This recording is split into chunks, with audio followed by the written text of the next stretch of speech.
She pushed the last skillet of cornbread through the back door without a word. Her only meal, the only thing she had saved for herself all day, and pressed it into the hands of a hollow-eyed widow whose child hadn't eaten since morning. Nobody saw her do it. Nobody ever saw her do anything.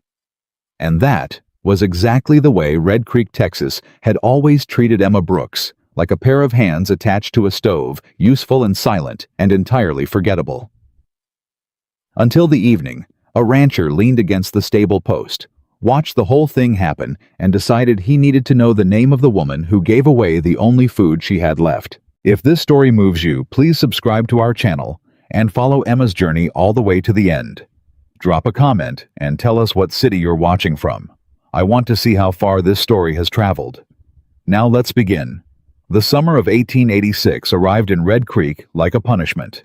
The heat came down flat and relentless across the Texas plains, pressing itself against every wooden board and tin roof in town until the air itself seemed to sweat. The creek that gave the town its name had dropped so low that children could wade across it without wetting their knees. Cattle prices were falling. Tempers were rising. And in the back kitchen of Miller's boarding house, Emma Brooks had been awake since 4 in the morning. She didn't complain about it. She never complained about anything, which was one of the reasons nobody at Miller's ever thought much about her feelings. You don't worry about a clock's feelings when it keeps perfect time. You just expect it to keep running. Emma ran.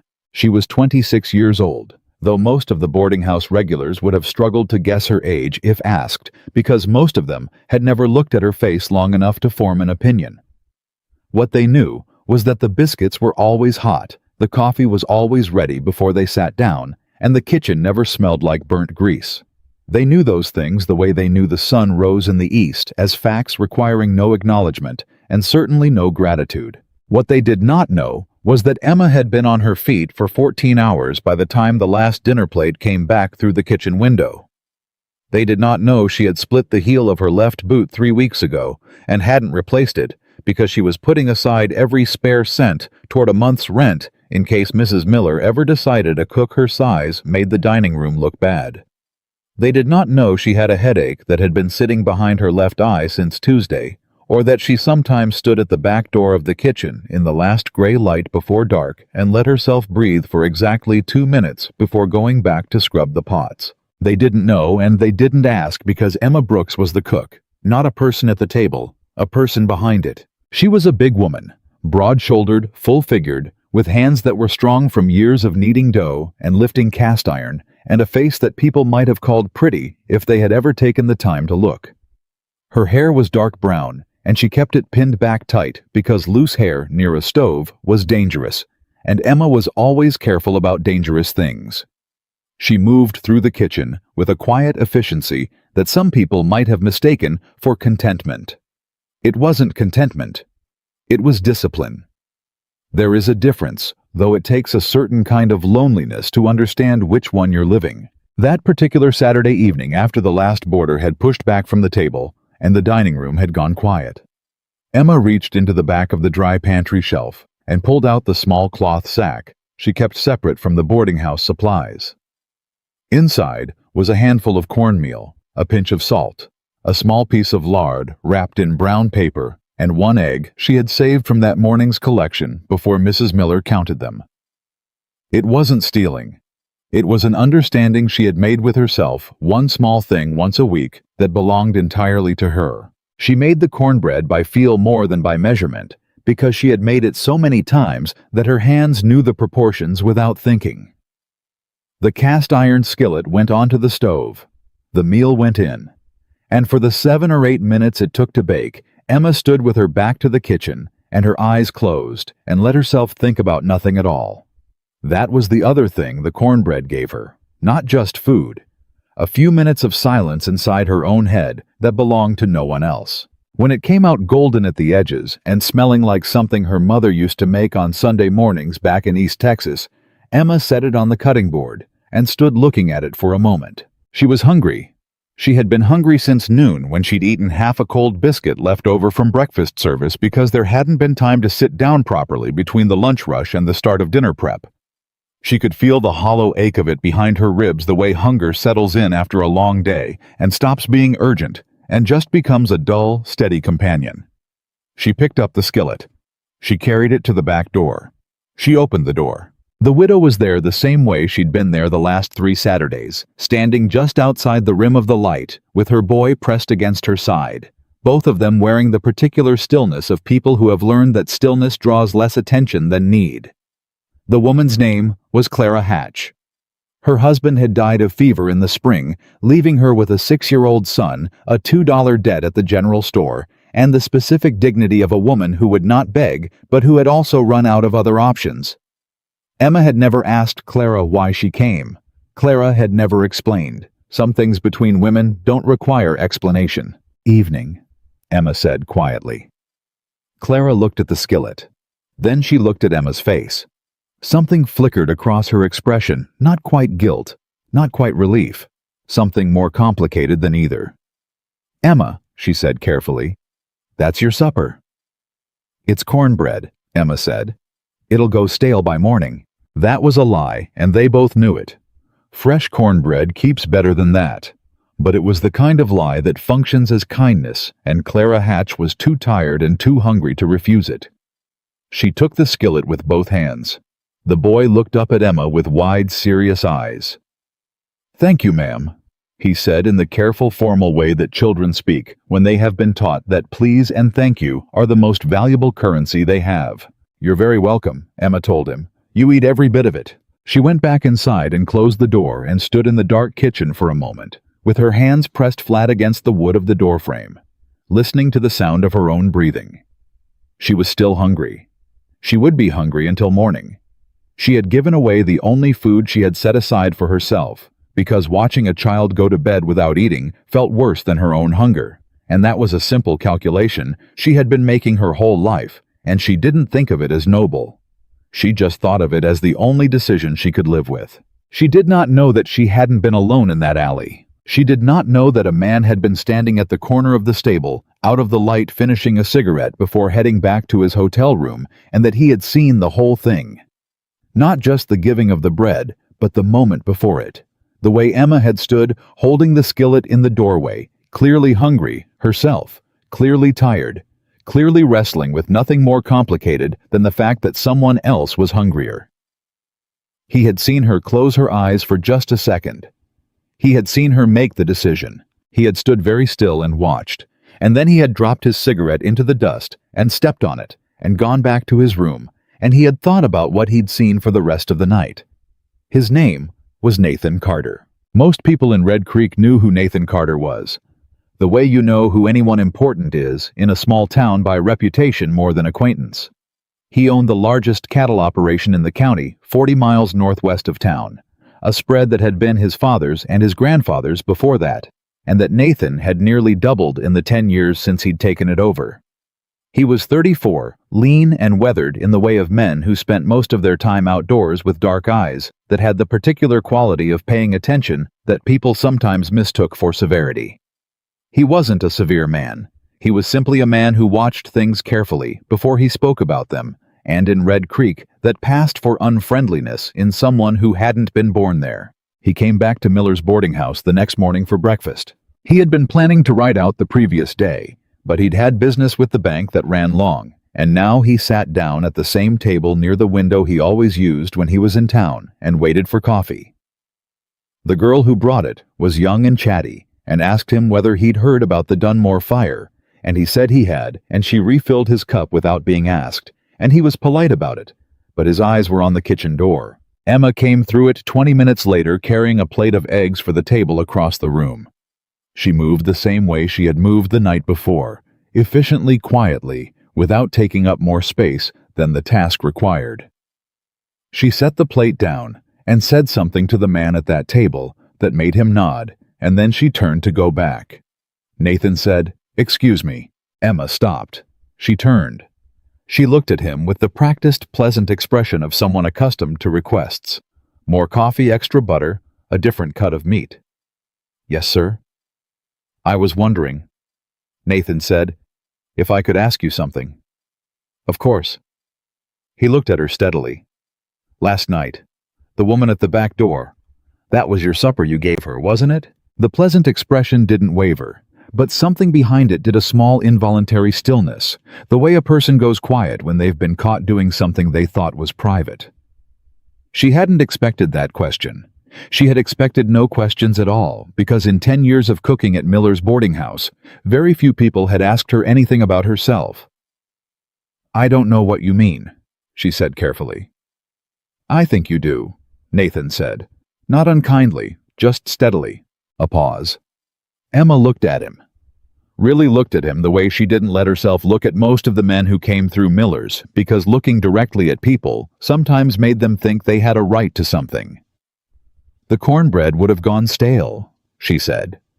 Nathan nodded slowly. "That's what you told her." "Because it's true." "It was baked that evening," he said. "It wasn't going stale by morning." Emma didn't answer that. "Why did you do it?" he asked. "I don't see how that's any of your business, sir." "It isn't," Nathan agreed. "I'm asking anyway, if you don't mind." She studied him for the moment longer. She had a system for reading people, not a conscious one, just something she'd developed over years of watching the people who came through Mrs. Miller's dining room, of knowing which ones would leave a mess, and which ones would say please, and which ones would find something to complain about, no matter how good the food was. She didn't know what category Nathan Carter belonged to, and that made her cautious.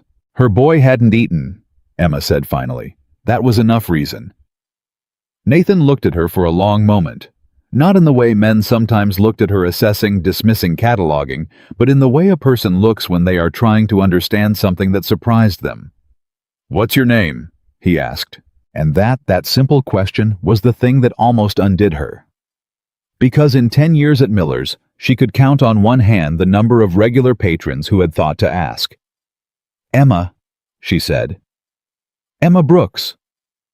"Nathan Carter," he said, and he extended his hand across the table the way he would have extended it to any person worthy of the gesture. Emma looked at the hand, then she shook it. "Thank you for the coffee, Miss Brooks," he said, "and for breakfast. It was the best I've had in this town." She nodded once, took the empty cup from his table, and went back through the kitchen door. She stood on the other side of it with the cup in both hands, and listened to the sound of her own heartbeat, which had done something strange and unfamiliar during the past 5 minutes, something she didn't have a word for yet. She told herself it was nothing. She told herself he was just a polite man passing through, the kind who didn't leave a mess and did say please and probably left a fair tip. She told herself she wouldn't think about it again. She thought about it for the rest of the week. Nathan Carter did not leave Red Creek the next day.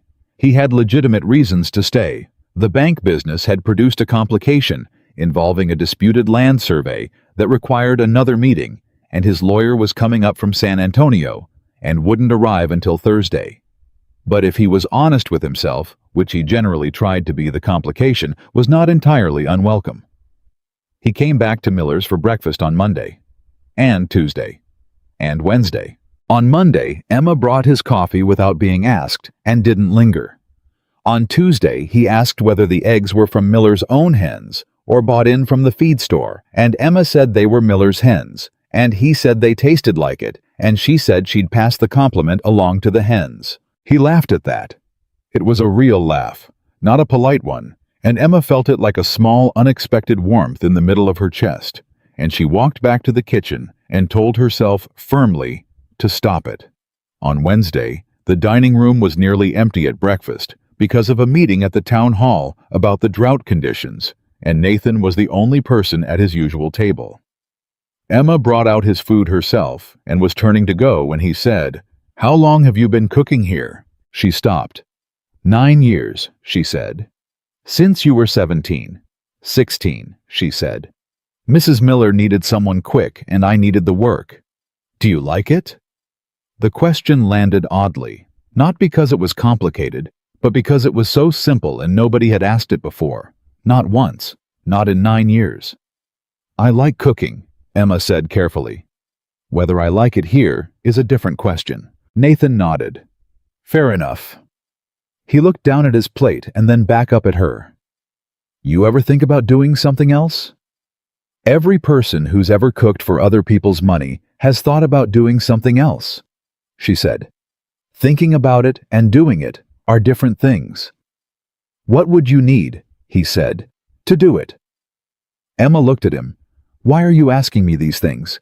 Because nobody else seems to be, Nathan said simply. She stood there for a moment in the empty dining room with the morning light coming in through the window and the sound of the kitchen behind her, and she felt something she hadn't felt in a very long time, the peculiar, slightly dangerous sensation of being seen, not looked at, seen. And the frightening thing about it was that it felt good, and she didn't trust things that felt good because good things in her experience had a way of being temporary. I should get back, she said. Of course, he said. Thank you, Miss Brooks. She went back.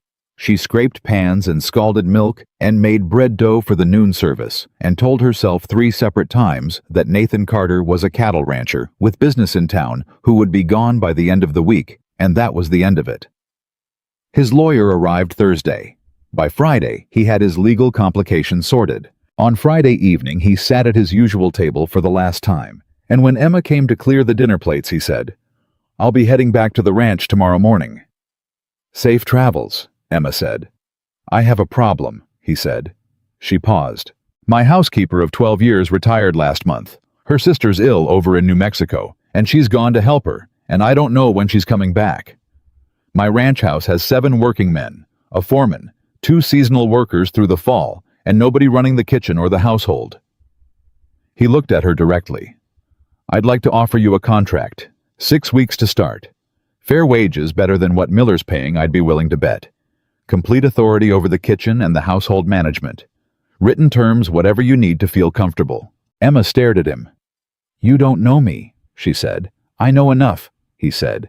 You know I bake cornbread and give it away. I know you've been running this kitchen by yourself for 9 years, and Mrs. Miller takes the credit for it, Nathan said. I know you remember what every man at every table has ordered without writing it down. I know you fixed the hinge on that back door yourself because it was banging in the wind, and nobody else bothered.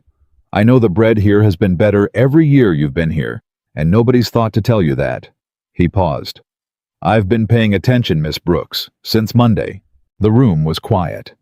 Emma looked at him for a long moment, the kind of look she gave things she was serious about measuring careful. I have conditions, she said. Name them. The wages you mentioned, I want them in writing before I agree to anything. Done. I have full authority over the kitchen. Not suggestions, not approvals. Full authority. Agreed. If the arrangement doesn't suit either of us after 6 weeks, I leave with my full pay and no obligation. Of course. She was quiet for another moment. Then she said, Why me? Truly. There are women in this town who need work. Women whose size and background would give your ranch hands fewer opinions to share. Nathan looked at her steadily. I don't run my ranch based on what gives my hands fewer opinions, he said. I run it based on what works. And I think you work, Miss Brooks. I think you're the most capable person I've met in this town, and I think you've spent 9 years proving it to people who weren't watching. He paused. I'm watching. Emma Brooks had kept herself safe for a long time by not trusting things that felt too good. But there was something in the plainness of what he'd just said, not a compliment exactly, more like a statement of observed fact that made the familiar warning in her chest go quiet for just a moment. I'll give you my answer in the morning, she said. She gave him her answer at sunrise, standing on the back steps of Miller's boarding house, with the day just beginning to turn pink at the edges of the sky, and the answer was yes. And later, when she was packing the small bag that held everything she owned that wasn't attached to Mrs. Miller's kitchen, she stood for a moment and looked around the room she'd slept in for 9 years, and felt something strange, not quite sadness, not quite relief. Something more like the feeling of a door opening in a house you'd thought had no more doors. She picked up her bag. She walked out. She didn't look back. The wagon seat was harder than Emma had expected, and the road northwest out of Red Creek was nothing but packed dirt and ruts from the last rain, which had been 6 weeks ago at least. She sat with her bag on her lap and her back straight and watched the town disappear behind her without ceremony. The way things that have held you too long tend to disappear with a kind of relief you feel guilty about. Nathan rode alongside the wagon on a dark bay horse, letting the driver handle the pace. He didn't try to make conversation for the first hour, which Emma appreciated more than she could have said. She had spent 9 years surrounded by noise that had nothing to do with her. The clatter of dishes, the arguments of strangers. Mrs. Miller's instructions delivered in the particular tone of a woman who had decided long ago that the people who worked for her were extensions of her property, rather than people with interior lives, and the silence of the open road felt like something she hadn't known she was starving for. It was somewhere past the first hour that Nathan rode a little closer and said without preamble, "The foreman's name is Dale Marsh. He's been with the ranch 15 years, and he was close with my father. He's good at his job." "But," Emma said. Nathan glanced at her. "But he has opinions about the way things should be done that were formed a long time ago and don't always account for new circumstances." "You're telling me he's going to be a problem.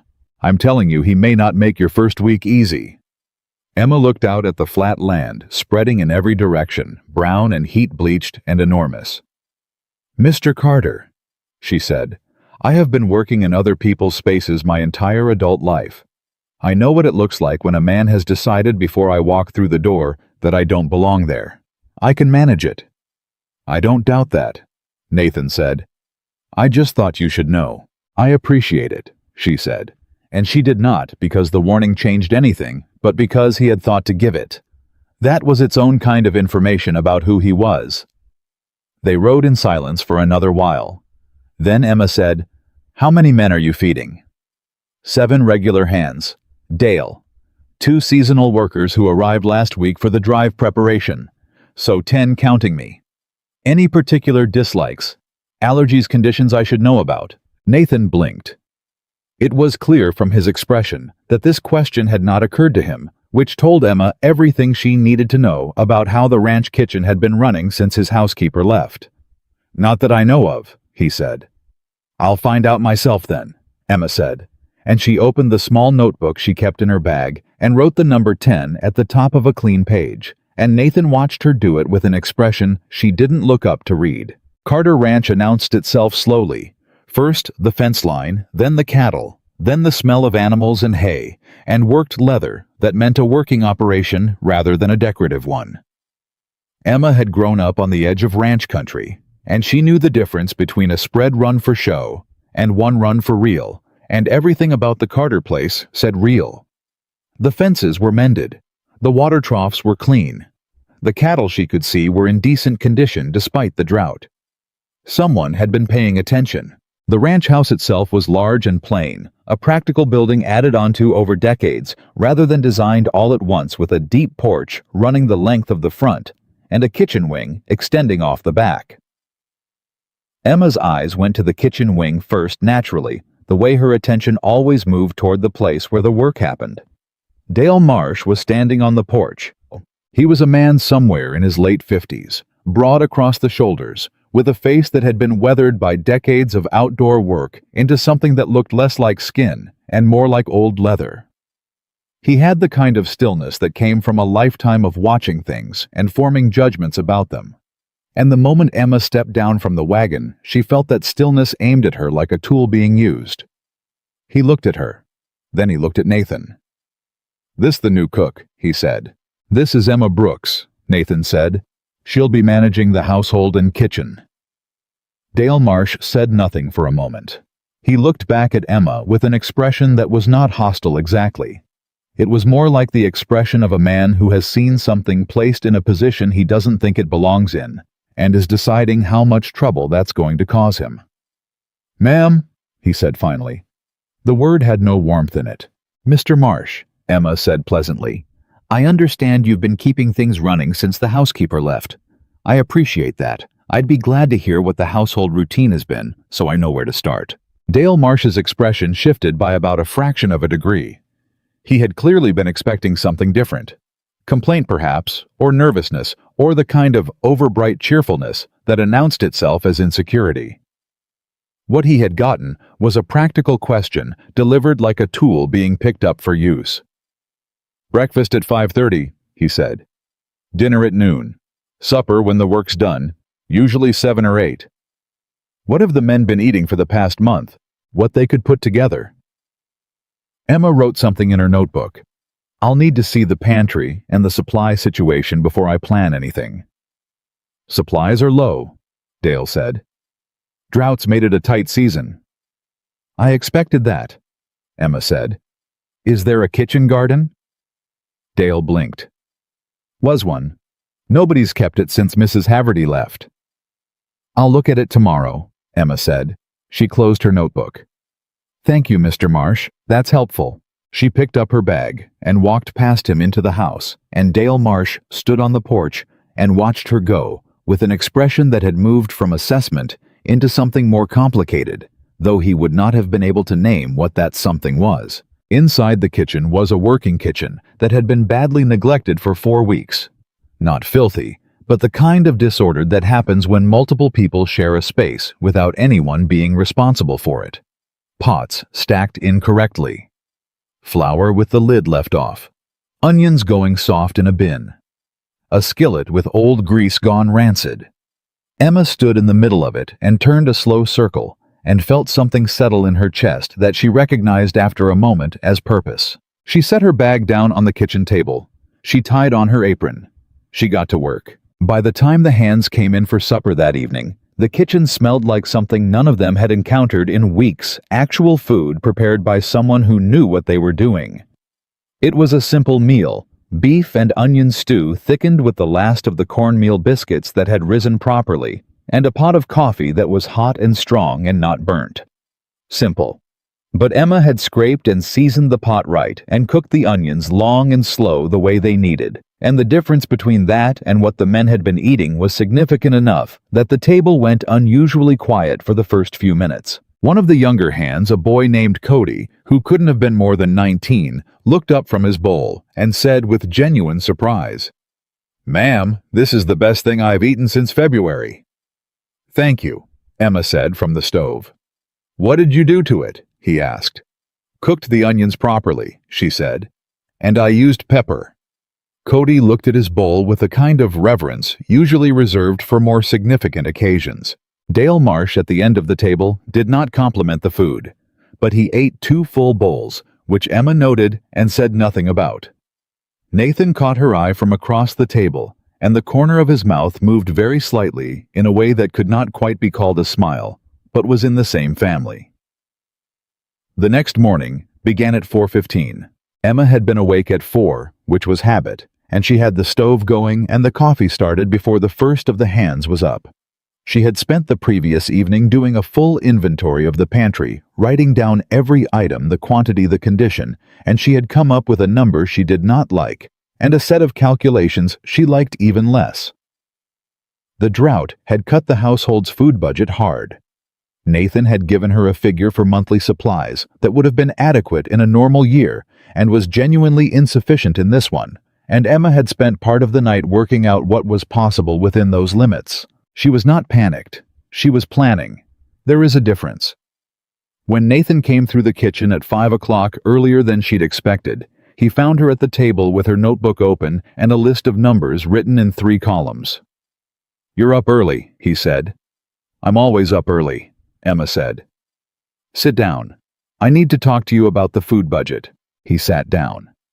She poured him coffee without asking and slid the notebook across the table and explained the numbers.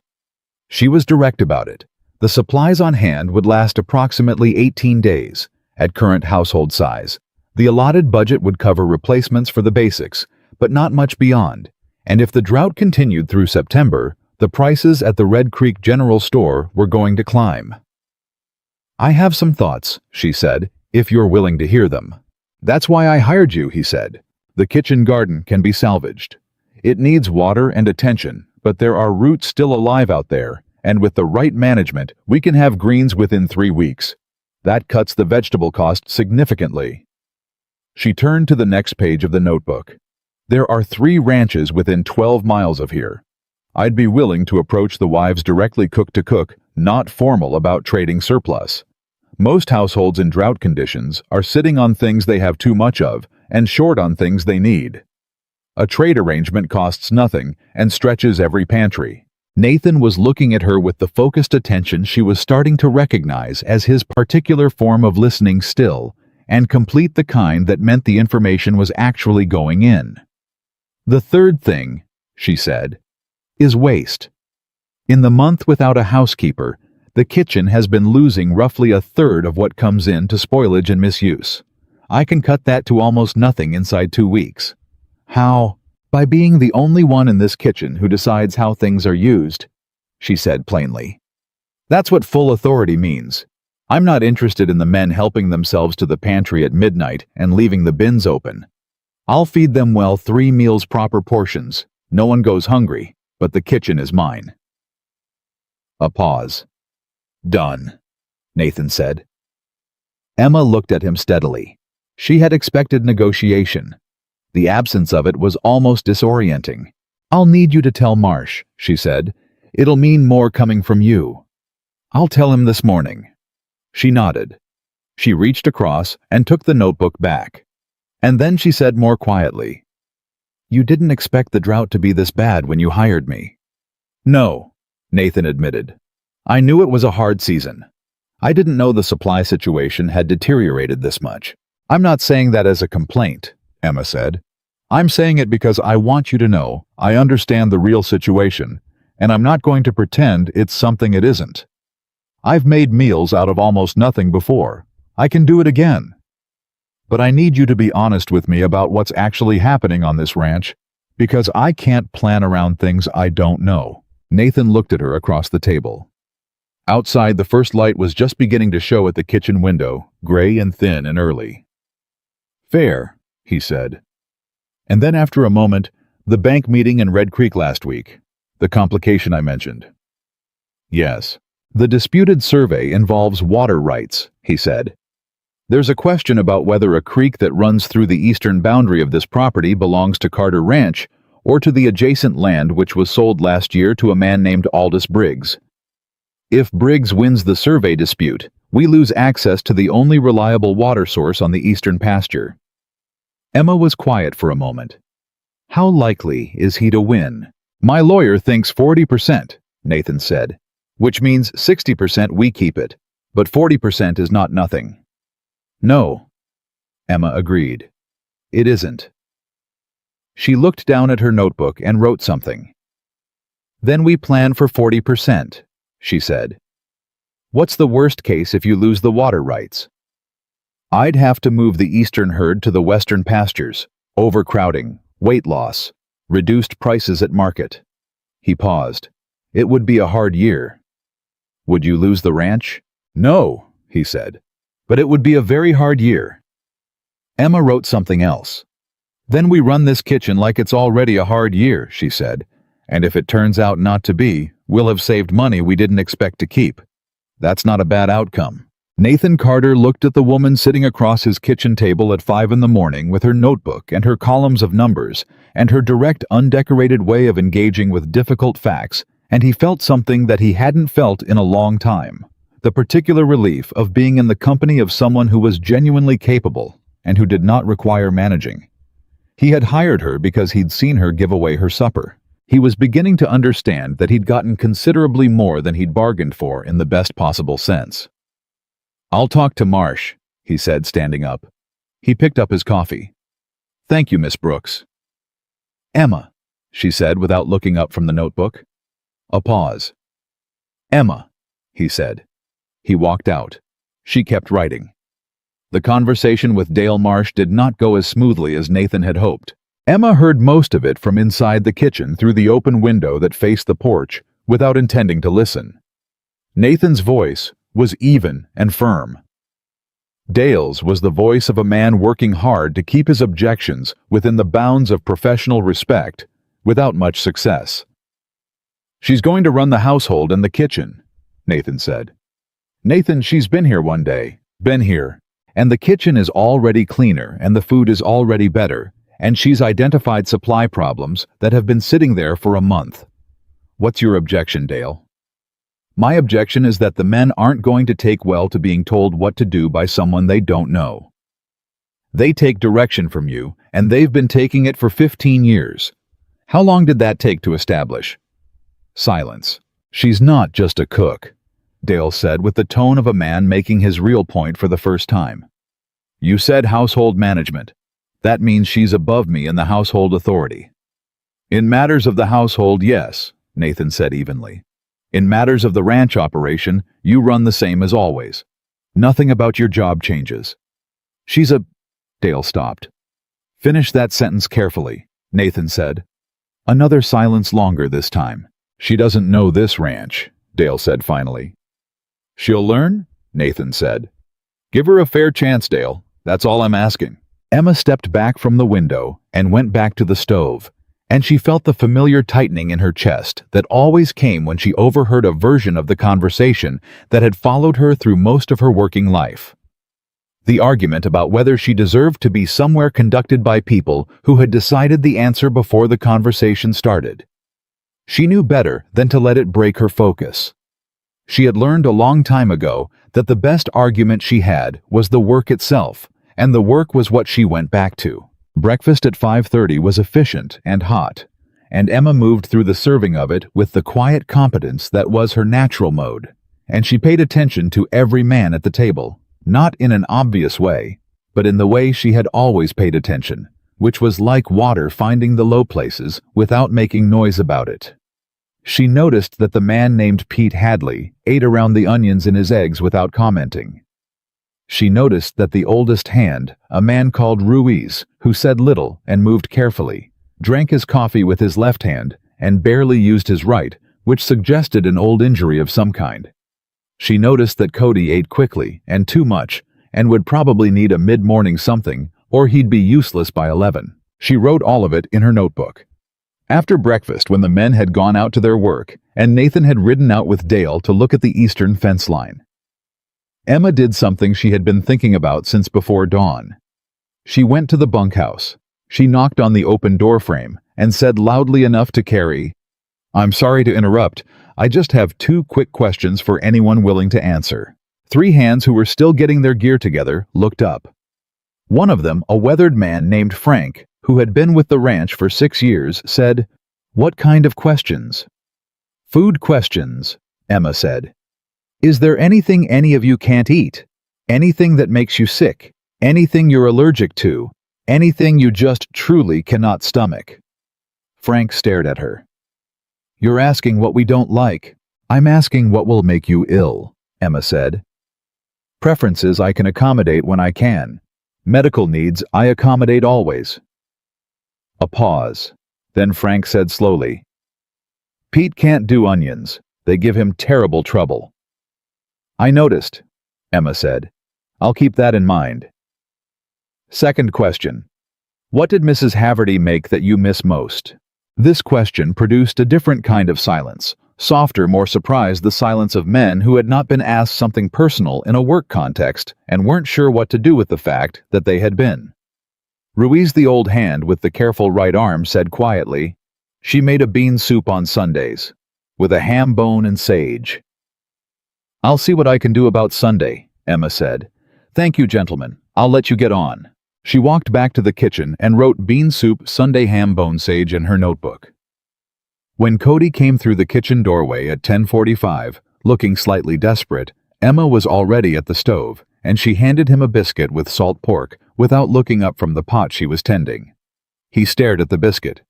Then he stared at her. "How did you know?" "You ate too fast at breakfast," she said. "Go on, you'll be good until noon." Cody took the biscuit and walked out, looking slightly dazed, and Emma permitted herself the smallest smile before turning back to the stove. It was on the 4th day that Dale Marsh walked into the kitchen, while Emma was in the middle of dinner preparation, and said without greeting, "We've got a problem." Emma did not stop stirring. "What kind?" "Supplies from Red Creek. The order I put in 3 weeks ago, it's short. Merchant says drought prices, he can only fill half the flour order and the dried beans are gone entirely." Emma set down the spoon. She turned around. She looked at Dale Marsh, who was standing in the kitchen doorway with his hat in his hands and an expression she had not seen on him before, something less certain than his usual bearing. Something that looked, if she was reading it right, like a man who had come to the right person because he'd run out of other options. "How short?" she said. "Half the flour, no beans, sugar's fine, coffee's fine." "When's it arriving?" "Day after tomorrow." Emma turned back to the stove, thought for a moment, then began talking calmly and quickly. "I need you to ride over to the Calloway place before dark today. Tell Mrs. Calloway that Emma Brooks at Carter Ranch would like to propose a trade. She has surplus cornmeal, I know, because I saw 3 unopened sacks in their outbuilding when we passed on the road in. We have extra salt pork from the last order. 2 pounds of salt pork for 1 sack of cornmeal. That's a fair trade in drought conditions." Dale stared at her. "You want me to—" "I know it's not what you usually do," Emma said. "But if you go, it'll be taken seriously. If I send a note, it might sit. I need that cornmeal before the order arrives short, and I need it before the men notice the difference in what's on the table." Dale was quiet for a long moment. "You planned for this," he said. It was not quite an accusation, not quite a compliment. "I planned for the possibility," Emma said. "I hope I'm wrong more often than I'm right about the bad things. But I'd rather have the plan and not need it." Another silence.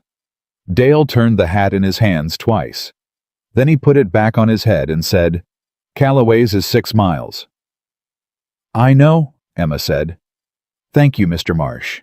He left without another word, and Emma turned back to the stove, and she didn't let herself think about whether he'd actually go or not, because she had dinner to finish, and thinking about things she couldn't control was a luxury she had stopped allowing herself years ago. He came back at dusk with a sack of cornmeal and, unexpectedly, a bundle of dried sage from Mrs. Calloway's garden, which Mrs. Calloway had sent along with the message that she'd heard there was finally someone real cooking at Carter Ranch, and she hoped the woman was being treated right.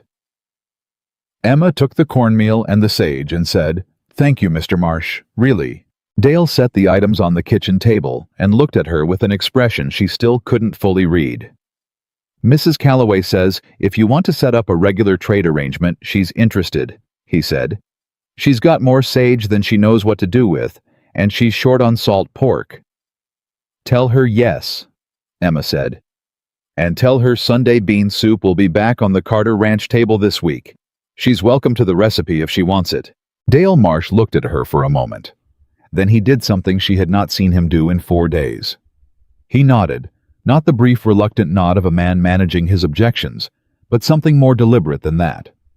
Something that, in the language of men like Dale Marsh, was as close to "I was wrong about you" as he was likely to get.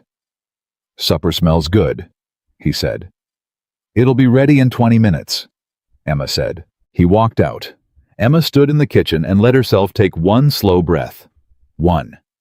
And then she went back to work. The Sunday bean soup was made with a ham bone Nathan had quietly produced from somewhere without explanation, and the sage from Mrs. Calloway's garden. And it was exactly what Ruiz had described, and probably better. And when Emma set the pot on the table that Sunday noon, the old man looked at it for a long moment without speaking, and then said very quietly, "Mrs. Haverty would have liked you." Emma said, "That's about the nicest thing anyone said to me in a long time." Ruiz looked up at her. "Then people haven't been paying enough attention." Emma looked at him. Something tightened briefly in her throat. She picked up the serving ladle and started filling bowls. It was in the second week that the first real confrontation happened, and it came from a direction Emma had not expected. Not Dale. Not the ranch hands. It came from a woman. Her name was Patricia Holloway, and she arrived at Carter Ranch on a Tuesday afternoon in a buggy driven by her husband's hired man, which told you everything you needed to know about the Holloway family's opinion of their own importance. Patricia Holloway was the wife of the man who owned the largest dry goods operation in Red Creek, and she was the kind of woman who had organized her entire social existence around knowing precisely who stood where in every room she entered. She had heard there was a woman managing the Carter household, and she had come, she said, to welcome her to the community. Emma was in the kitchen garden when the buggy arrived on her knees in the dry earth, checking the root state of the tomato plants she was trying to revive. She stood up when she heard the wheels and dusted her hands on her apron and walked around to the front of the house. Patricia Holloway looked at her from the buggy with an expression that traveled through polite inquiry, brief surprise, and then a very specific, very careful kind of neutrality that Emma recognized immediately. It was the expression of a woman recalibrating what she had expected to find. "You must be the new housekeeper," Patricia said. "Household manager," Emma said pleasantly. "Emma Brooks. Can I help you, Mrs. Holloway?" "Patricia Holloway. My husband is Gerald Holloway of Holloway Dry Goods." "Of course," Emma said. "I've placed orders there. Your stock on dried goods is the best in the county." This was strategically chosen, and it worked. Patricia Holloway's expression warmed by several degrees. "Well, yes. Gerald does take pride in the selection." She looked Emma over again, less carefully this time. "I came to introduce myself and to mention that we have a ladies' aid meeting the first Thursday of each month. Several of the ranch wives attend. I thought you might like to join us." "That's very kind," Emma said. "I appreciate the invitation. I should mention that I may not always be able to leave the ranch on a set day. The household schedule doesn't always cooperate, but I'd be glad to contribute when I can." "Of course," Patricia said, in the tone of a woman who had expected this to be a different kind of conversation and was adjusting. "Well, we do hope to see you." She was gathering herself to leave when Nathan came around the side of the house, dust on his boots and his hat pushed back the way he wore it when he'd been working rather than in company. He stopped when he saw the buggy. "Mrs. Holloway," he said, "this is a surprise." "Mr. Carter, I was just welcoming your new manager." The pause before manager was barely there, just barely. "Emma's been keeping this ranch running better in 2 weeks than it has in months," Nathan said in the easy, matter-of-fact tone of a man who did not notice pauses or chose not to. "We're lucky to have her." Patricia Holloway smiled the smile of a woman absorbing new information and updating her calculations. "Well," she said again, "we do hope to see you at Thursday meetings, Miss Brooks. Particularly before the Harvest Festival, there's always a great deal of planning involved." She left in a cloud of dust, and Nathan came to stand beside Emma and watch the buggy go. "Came to look you over," he said. "Yes," Emma agreed. "What did you think of her?" Emma considered this for a moment. "She's useful," she said finally. "She knows everyone. She runs the social calendar, and if she decides I'm respectable, doors open. If she decides I'm not, doors close. So I'll be pleasant and competent and give her no reason to decide either way until I understand better what I'm dealing with." Nathan looked at her sideways. "That's a very practical way to think about a social visit." "I'm a practical person," Emma said, and went back to the kitchen garden. It was Nathan who found her there 2 hours later, still working long after the light had started to drop. "Emma," he said. She looked up. "You've been out here for 3 hours." "The tomato roots are alive," she said. "If I can get water to them every evening for 2 weeks, we'll have fruit by the end of August. That's real food for real money saved."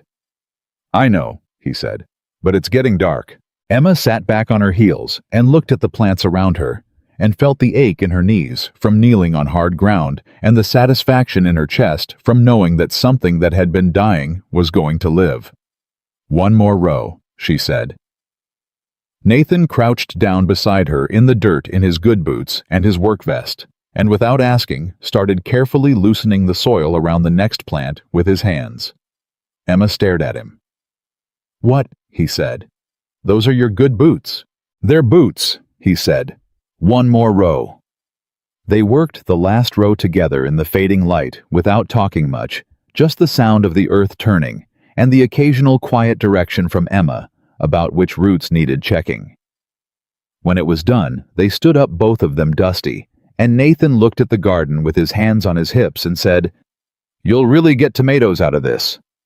Lord willing, and the creek don't dry up," Emma said. He laughed the same real laugh she'd heard at Miller's boarding house, sudden and unguarded. She felt it the same way she had then, like a small warm thing in the center of her chest, and she looked away from him and said, "I need to get supper started."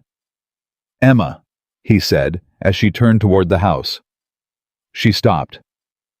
"Thank you," he said. "For all of it, not just the food. The Callaway trade, the garden, the way you handled Dale. All of it. Emma looked at him across the darkening garden.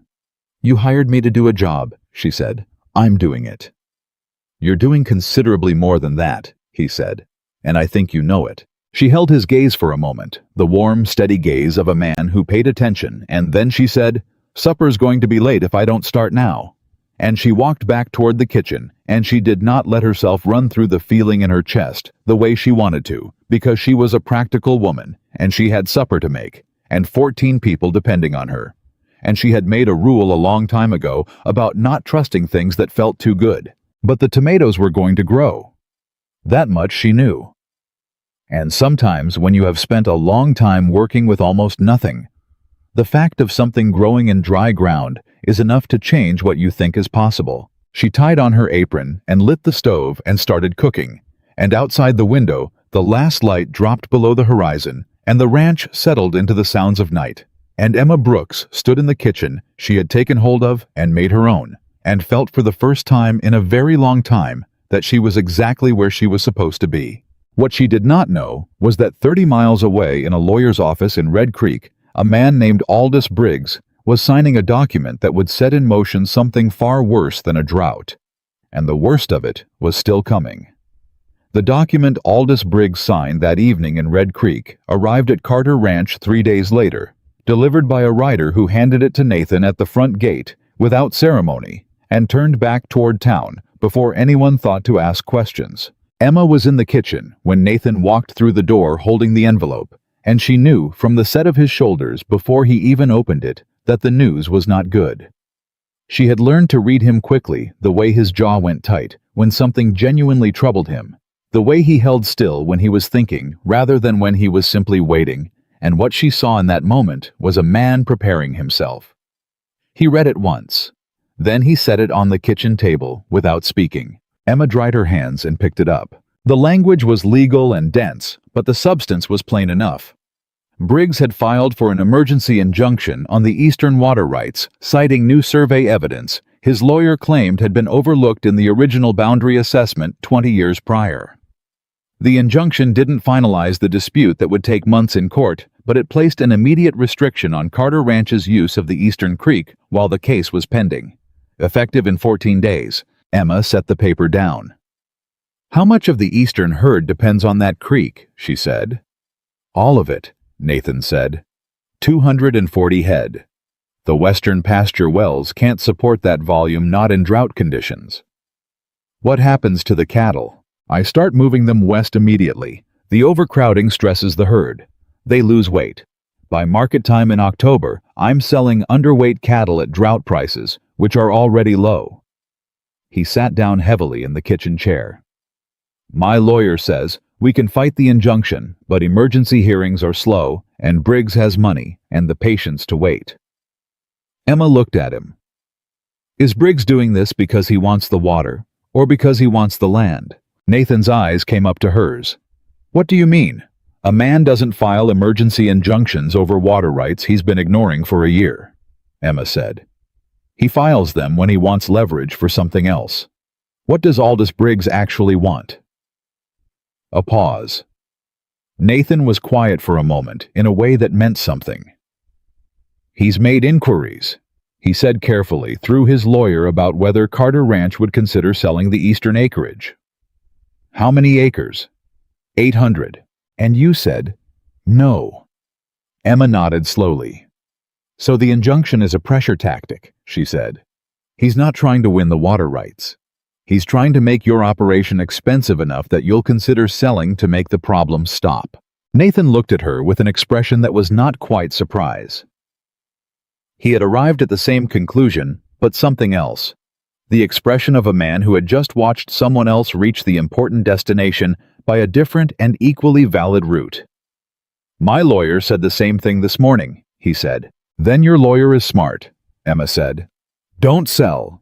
Don't even let him think you're considering it.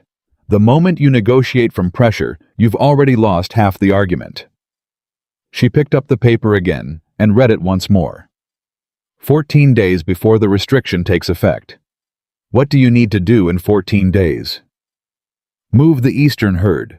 Shore up the western wells. pray for rain. Can you move the herd and maintain their weight? Not fully, but I can minimize the loss if I start immediately. Then start tomorrow, Emma said, and I'll handle the kitchen side. He looked at her. The kitchen side of a cattle relocation. 14 days of hard work means 14 days of men burning more fuel than usual, Emma said. I need to know the work schedule day by day so I can plan meals that keep them strong. Moving cattle in drought heat with men who aren't eating enough is how people get hurt.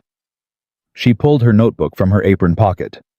Tell me the daily plan. Nathan Carter sat at his own kitchen table at 8 o'clock in the evening, while a legal injunction lay open beside his coffee cup, and he told Emma Brooks his daily plan for the next 14 days, and she wrote it all down and asked precise, practical questions.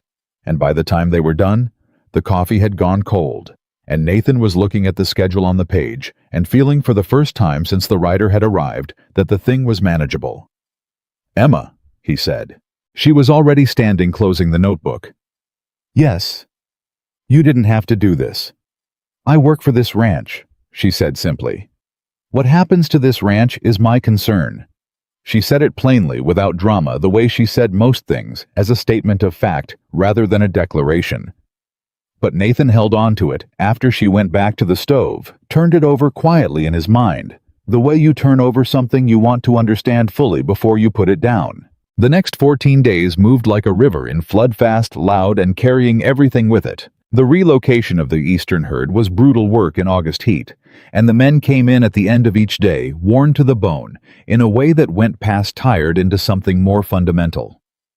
Emma ran the kitchen like a field operation. She was up at 3:30 to have the first meal ready before the earliest shift rode out. She made things that traveled: wrapped biscuits, hard-boiled eggs, dried beef, and cornmeal cakes that could be eaten in the saddle because some of the men didn't make it back at noon. She had coffee ready at every return, and at supper, she made the kind of food that did not require a man to have any energy left to enjoy it. Things that were hot and rich and required nothing from the eater but the willingness to sit down. On the 5th day, Cody came in at 7 in the evening, with his right hand wrapped in a cloth that was soaked through red, and Emma had him at the kitchen table, and the wound cleaned and dressed before Dale Marsh had finished explaining what had happened. Cody sat through the whole thing without making a sound, watching Emma's hands work, and when she tied off the bandage, he said, slightly dazed, "That didn't hurt as much as I expected." "You're in shock," Emma said. "It'll hurt later. Don't use that hand tomorrow." "I have to work tomorrow." "You can work," Emma said. "You can't use that hand. Tell me what jobs can be done with one hand, and I'll tell Dale which ones you're assigned to." Cody blinked. Then he said, "You're going to negotiate my work assignment. I'm going to make sure you don't tear that wound open and lose the use of your hand permanently because someone put you on the wrong job," Emma said. "Yes." Dale Marsh, standing in the doorway, said nothing. But he didn't object, and the next morning Cody was assigned to gate work, which required one functioning hand and no more. The 9th day brought the first real crisis. It started as a disagreement between two of the seasonal handsmen named Garrett and Slocum, who had been hired together and apparently had a history of not getting along that predated their employment at Carter Ranch. The immediate cause was trivial: a disputed portion at supper, Garrett claiming Slocum had taken more than his share. The real cause was 9 days of hard, hot, exhausting work with no end clearly in sight, and the specific friction of men who are tired and crowded and have no way to express the bigger frustration. Emma was at the stove when she heard the voices rise in the dining room. She listened for 3 seconds, long enough to determine the shape of what was happening, and then she walked through the door with the pot still in her hand. "Sit down," she said. Both men looked at her. Neither sat. "I'm not asking," Emma said in the specific, quiet tone that was not loud but left no room for misunderstanding. "Sit down." They sat. Emma set the pot on the table. She looked at Garrett. She looked at Slocum. "I have fed this table twice today, and I will feed it again tomorrow and every day after that for as long as this work takes," she said. "Nobody at this table has gone short. If you believe you have, you come to me, and I will personally make you a second portion." What I will not do is watch grown men fight over a dinner table like children when there is real work to be done and real problems to solve." She paused. "Is there anything either of you actually needs?" A silence. Then Garrett said in a smaller voice, "It's been 9 days." "I know," Emma said. "I've been here for all of them." Another silence. Then Slocum, staring at the table, said, "How much longer?" 5 more days of moving. Then the work changes." She refilled both their bowls without being asked from the pot. "Eat. You've got an early start tomorrow." Neither of them said anything else. Neither of them argued again, not that night, and not for the rest of the relocation. Dale Marsh found Emma in the kitchen afterward, standing at the sink with her back to the door. He was quiet for a moment, and she heard him come in but didn't turn around. "Where'd you learn to do that?" he said. "Do what?" "Stop a fight without raising your voice." Emma rinsed the bowl she was holding. "I spent 9 years in a boarding house dining room," she said. "You learn fast, or you lose control of the room." She set the bowl down and turned around. "Was there something you needed, Mr. Marsh?" Dale was looking at her with that expression she had been watching evolve over 2 weeks, the slow, grudging dissolution of a judgment he'd made before he had information. "No," he said. "I just wanted to say that was well handled." "Thank you," Emma said. He started to leave. Then he stopped. "The men are talking about you," he said without turning around. Emma waited. "Not the way I expected them to," he said. "At first, some of them had opinions about who you were, what you were doing here." He paused. "Those opinions have changed." Emma said nothing. "I thought you should know," Dale said, and walked out. Emma stood in the kitchen and let herself feel that for exactly 1 moment, the small, hard-won thing it was, and then she went back to washing bowls. The wildfire started on the 12th day. It came from the southeast, pushed by a dry wind that had been building since afternoon, and the first sign was the smell, that particular sharpness in the air that every person who has lived in dry country learns to recognize and fear. Emma smelled it from the kitchen garden, where she was checking the tomato plants, which had put out small green fruit in the 3rd week, despite the drought, and she straightened up and turned toward the smell and felt her stomach drop before her mind had fully processed what it was. By the time she reached the front of the house, the smoke was visible, a thick, dark column rising from the southeast where the dry grass ran for miles without interruption. The ranch exploded into motion. Nathan was on horseback before Emma had finished crossing the yard, shouting instructions to Dale, who was already directing the hands toward the water wagons. The thing about a wildfire in drought country is that the decisions that matter are made in the first 10 minutes, and every person who has been through one knows it, not from training necessarily, but from the specific cold clarity that arrives when the danger is real and immediate and personal. Emma went back to the kitchen, not because she was unafraid, not because she didn't understand what the fire meant. She went back because she understood exactly what her role was and what was about to happen, and standing in the yard watching men organize was not it. She started water heating on every burner.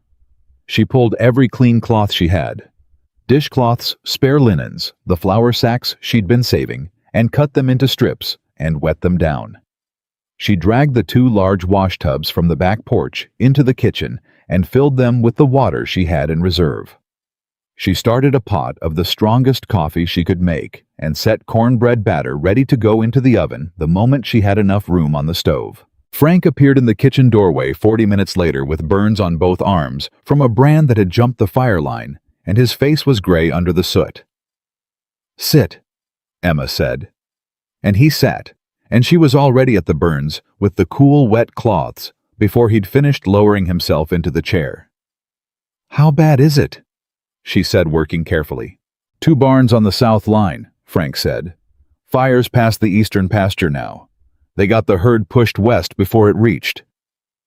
He hissed sharply as Emma worked on the worst burn. "Sorry." "Don't apologize," Emma said. "Keep talking, it helps." "Nathan's riding the south line with Dale," Frank said. 3 of the seasonal boys are on the water wagon. Cody's—" He stopped. Emma looked up. "Cody's what?" "He got turned around in the smoke," Frank said. He's out there. Ruiz went after him. Emma's hands didn't stop moving. How long ago? 20 minutes. She finished wrapping Frank's arms and gave him water and went to the door and looked out at the smoke and the orange light that was visible even through the haze, and felt the fear move through her, the way fear does when it is real, cleanly, without drama, leaving you very clear about what matters. She went back inside and kept working. Men came through the kitchen for the next 4 hours in a steady, irregular stream, burned exhausted. Smoke blackened, some of them shaking from the adrenaline coming down after a dangerous stretch of firefighting. Emma moved among them with the quiet efficiency of someone who has decided that falling apart is not an option and has fully committed to that decision. She dressed burns. She gave water and coffee. She pressed food into hands that were too tired to ask for it. She listened to fragments of information from each man who came through, which buildings had been lost, which line had held, where the fire had finally stopped, and pieced together the shape of what was happening outside without leaving the kitchen. When Ruiz came through the door with Cody half supported against his shoulder, Emma crossed the kitchen in 6 steps and got her arm under the boy's other side and helped settle him into a chair. He was unburned but smoke-sick, coughing in the deep, painful way that said he'd breathed too much of it, and his eyes were streaming and unfocused. "Cody," Emma said clearly, leaning into his line of sight. "Look at me." He looked at her. "You're in the kitchen. The fire is past. You're safe." He nodded, though his hands were shaking. "I need you to drink this." She pressed a cup into his hands. Water, not coffee, because she'd read somewhere once that smoke inhalation needed water first. Slow, small sips. He drank. She kept her hand on his back, a steady pressure, and the shaking started to slow. Ruiz sat at the table across from him, soot-covered and exhausted, and Emma poured him coffee without a word, and he accepted it without one, and for a moment the three of them were simply still in the middle of everything, and it was enough.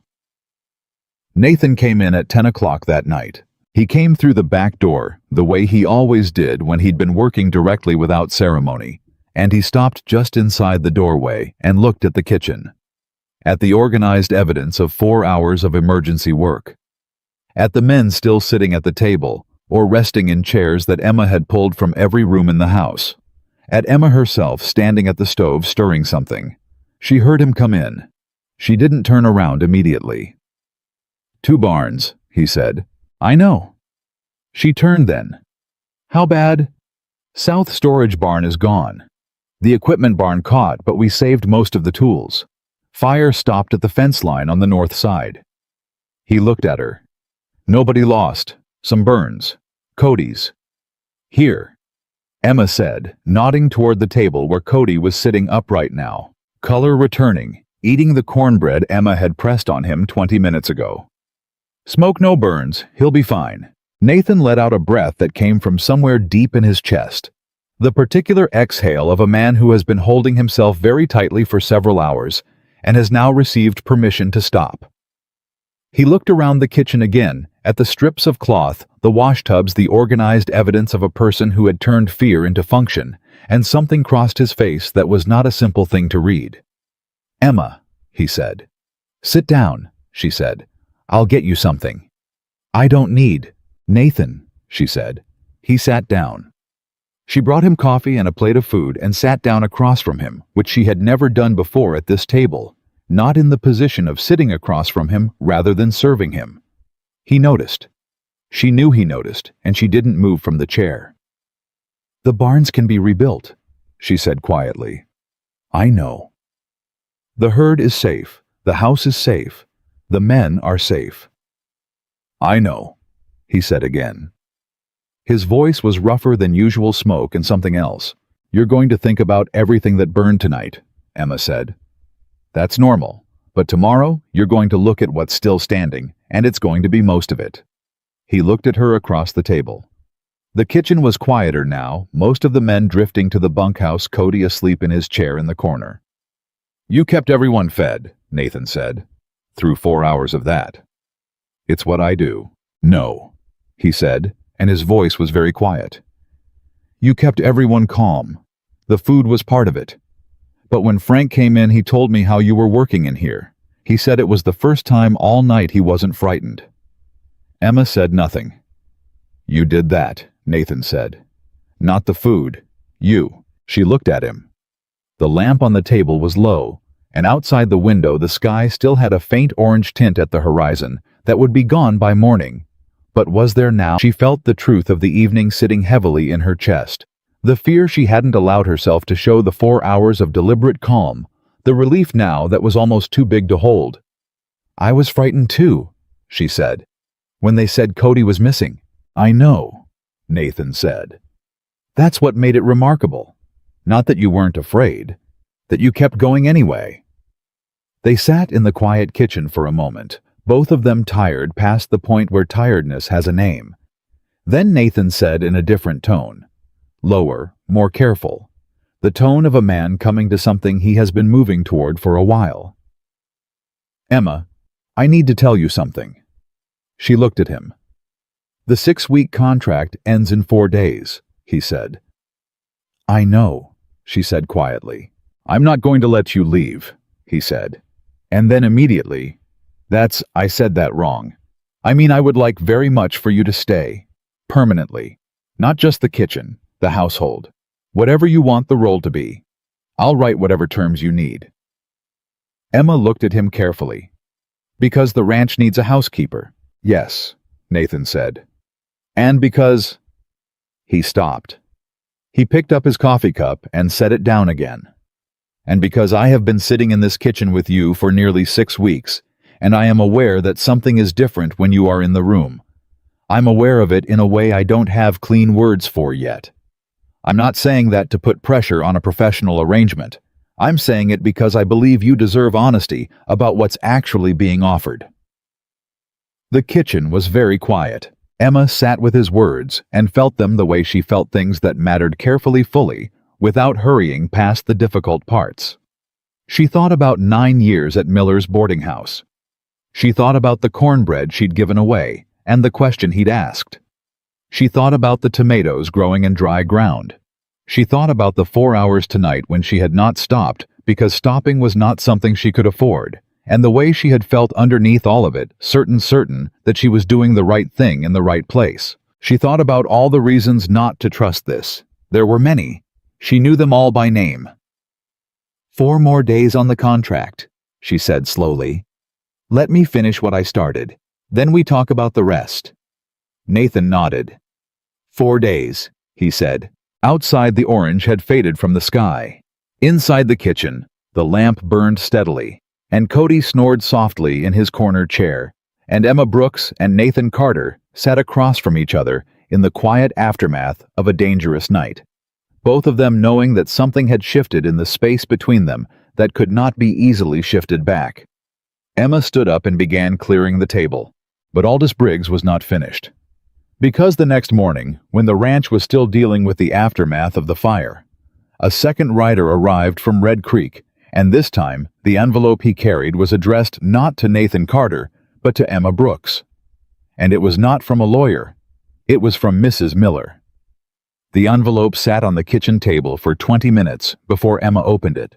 She had set it there when the rider left, and she had gone back to the stove and finished what she was doing, the breakfast for 14. People did not pause because someone had sent her a letter, and she had moved through the morning's work with her hands steady and her attention on the task, the way she always did when something was pulling at the edge of her mind that she was not ready to face yet. Nathan had seen the rider. He had seen the envelope. He had looked at her once, a question in his eyes, and she had shaken her head slightly, not yet.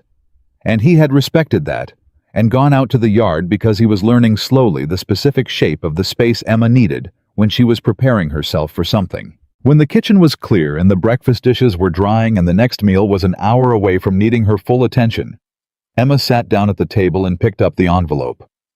Mrs. Miller's handwriting was small and precise, the handwriting of a woman who had been taught that penmanship reflected character, and had spent 40 years proving she had excellent character by writing very small letters with very straight lines. The letter was not long. That was the first thing Emma noticed.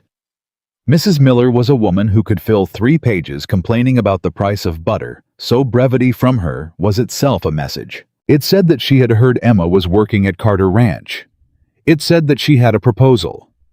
It said that a woman named Caroline Fitch, wife of the new bank manager, recently arrived from Houston, was looking for a housekeeper and cook for her household, which was one of the 3 largest in Red Creek, and that Mrs. Miller had recommended Emma for the position.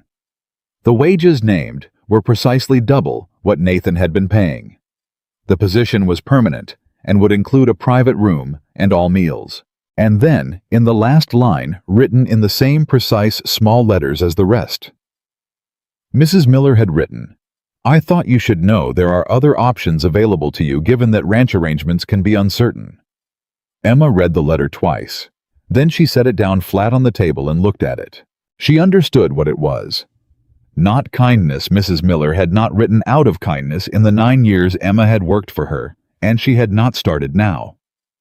It was information which Mrs. Miller traded the way other people traded goods. Someone had told Mrs. Miller about Carter Ranch, about Nathan, about the fire, about the water rights dispute, and Mrs. Miller had done the calculation that any sensible businesswoman would do, and arrived at the conclusion that a ranch under legal and financial pressure might not be the most stable place for a capable cook to have committed herself. And so she was offering an exit. Not because she cared about Emma's welfare, because she wanted something back, a connection to the Fitch household most likely, or the credit of having placed the woman everyone would soon agree was the best cook in the county. The wages were real, though. Double was real. Emma picked up her notebook and wrote the number down. Then she wrote Nathan's number beside it. Then she sat and looked at both numbers and thought about what each of them actually meant in terms of what a life could look like. She was still sitting there when Nathan came back through the door. He stopped when he saw her face. He looked at the letter on the table. He pulled out the chair across from her and sat down without being asked. "Bad news," he said. "Mrs. Miller?" Emma said. "She's found me a position. Bank manager's wife. New household in Red Creek." She slid the letter across the table. He read it. His face did not change much, but Emma had been watching his face for 6 weeks, and she could see the thing that moved through it. Not quite fear, something more controlled than fear, something that was working very hard to stay controlled. He set the letter down.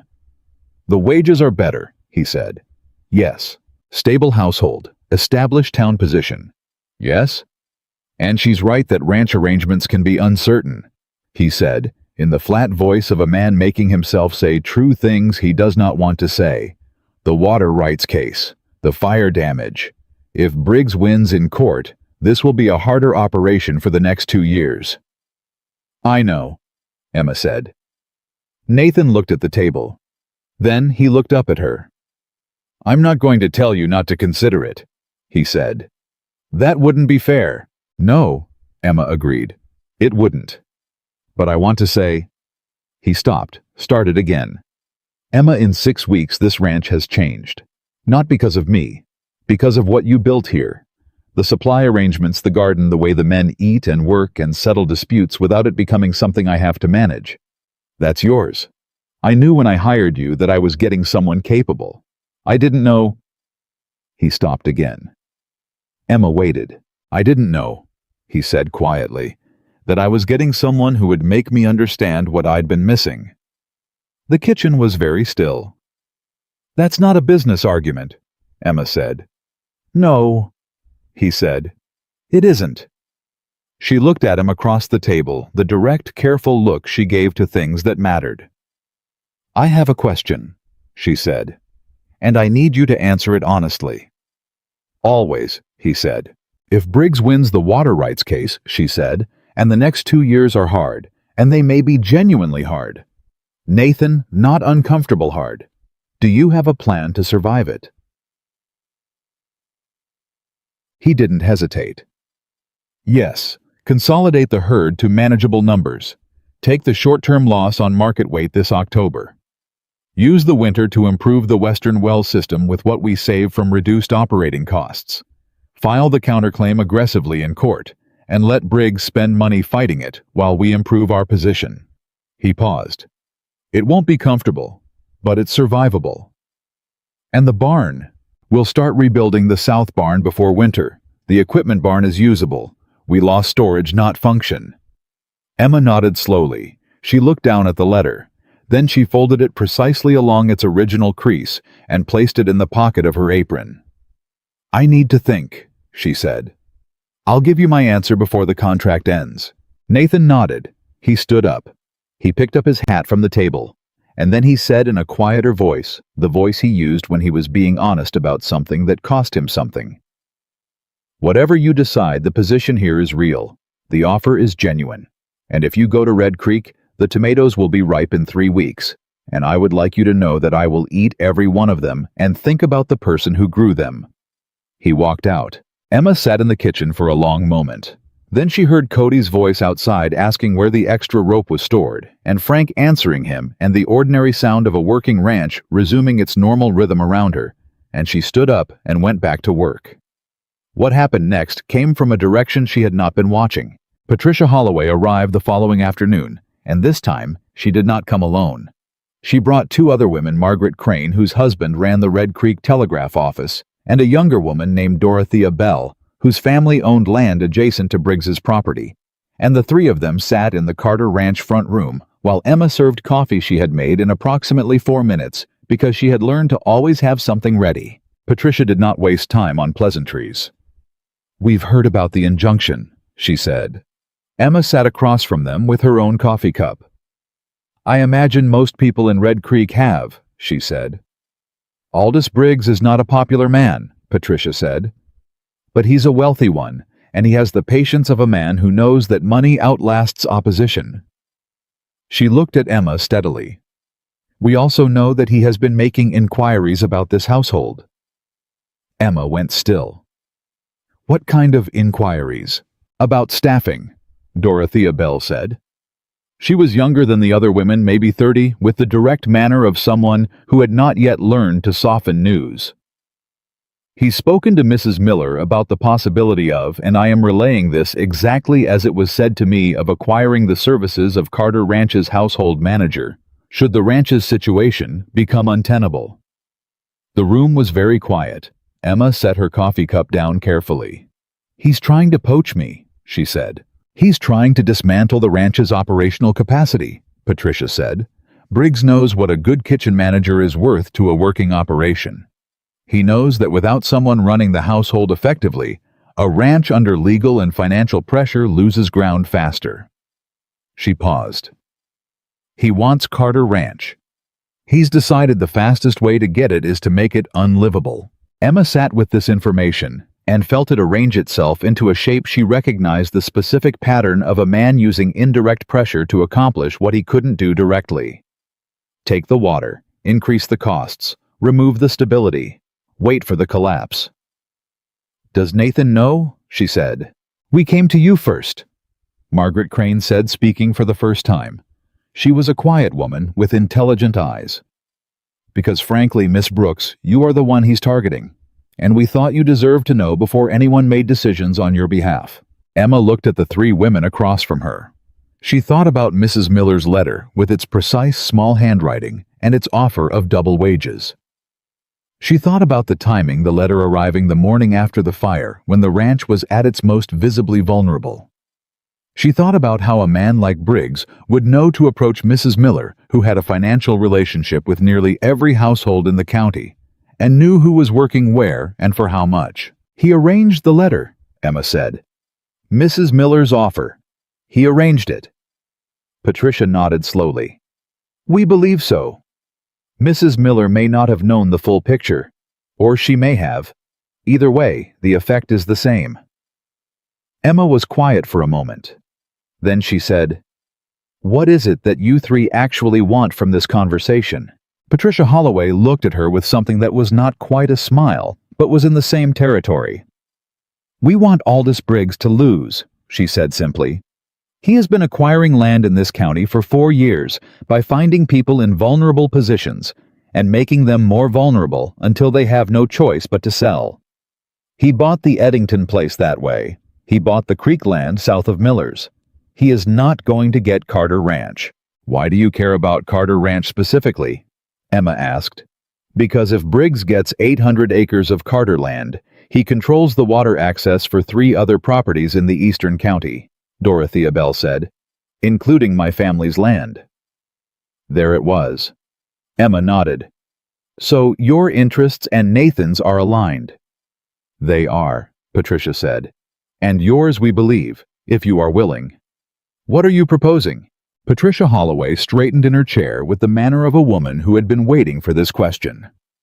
The Harvest Festival, she said, is in 6 weeks. It is the largest community gathering of the year. Every rancher, every merchant, every landowner in this county attends. It is also the event at which the Ladies' Aid presents the annual Community Support Awards, a tradition that carries significant social weight. She paused. We want to nominate Carter Ranch for this year's award. Specifically, we want to nominate the work done here during the drought and the fire, the supply trading arrangement, the aid given to other households, the way the fire response supported not just this ranch, but the neighboring properties whose fence lines were also threatened. Emma looked at her.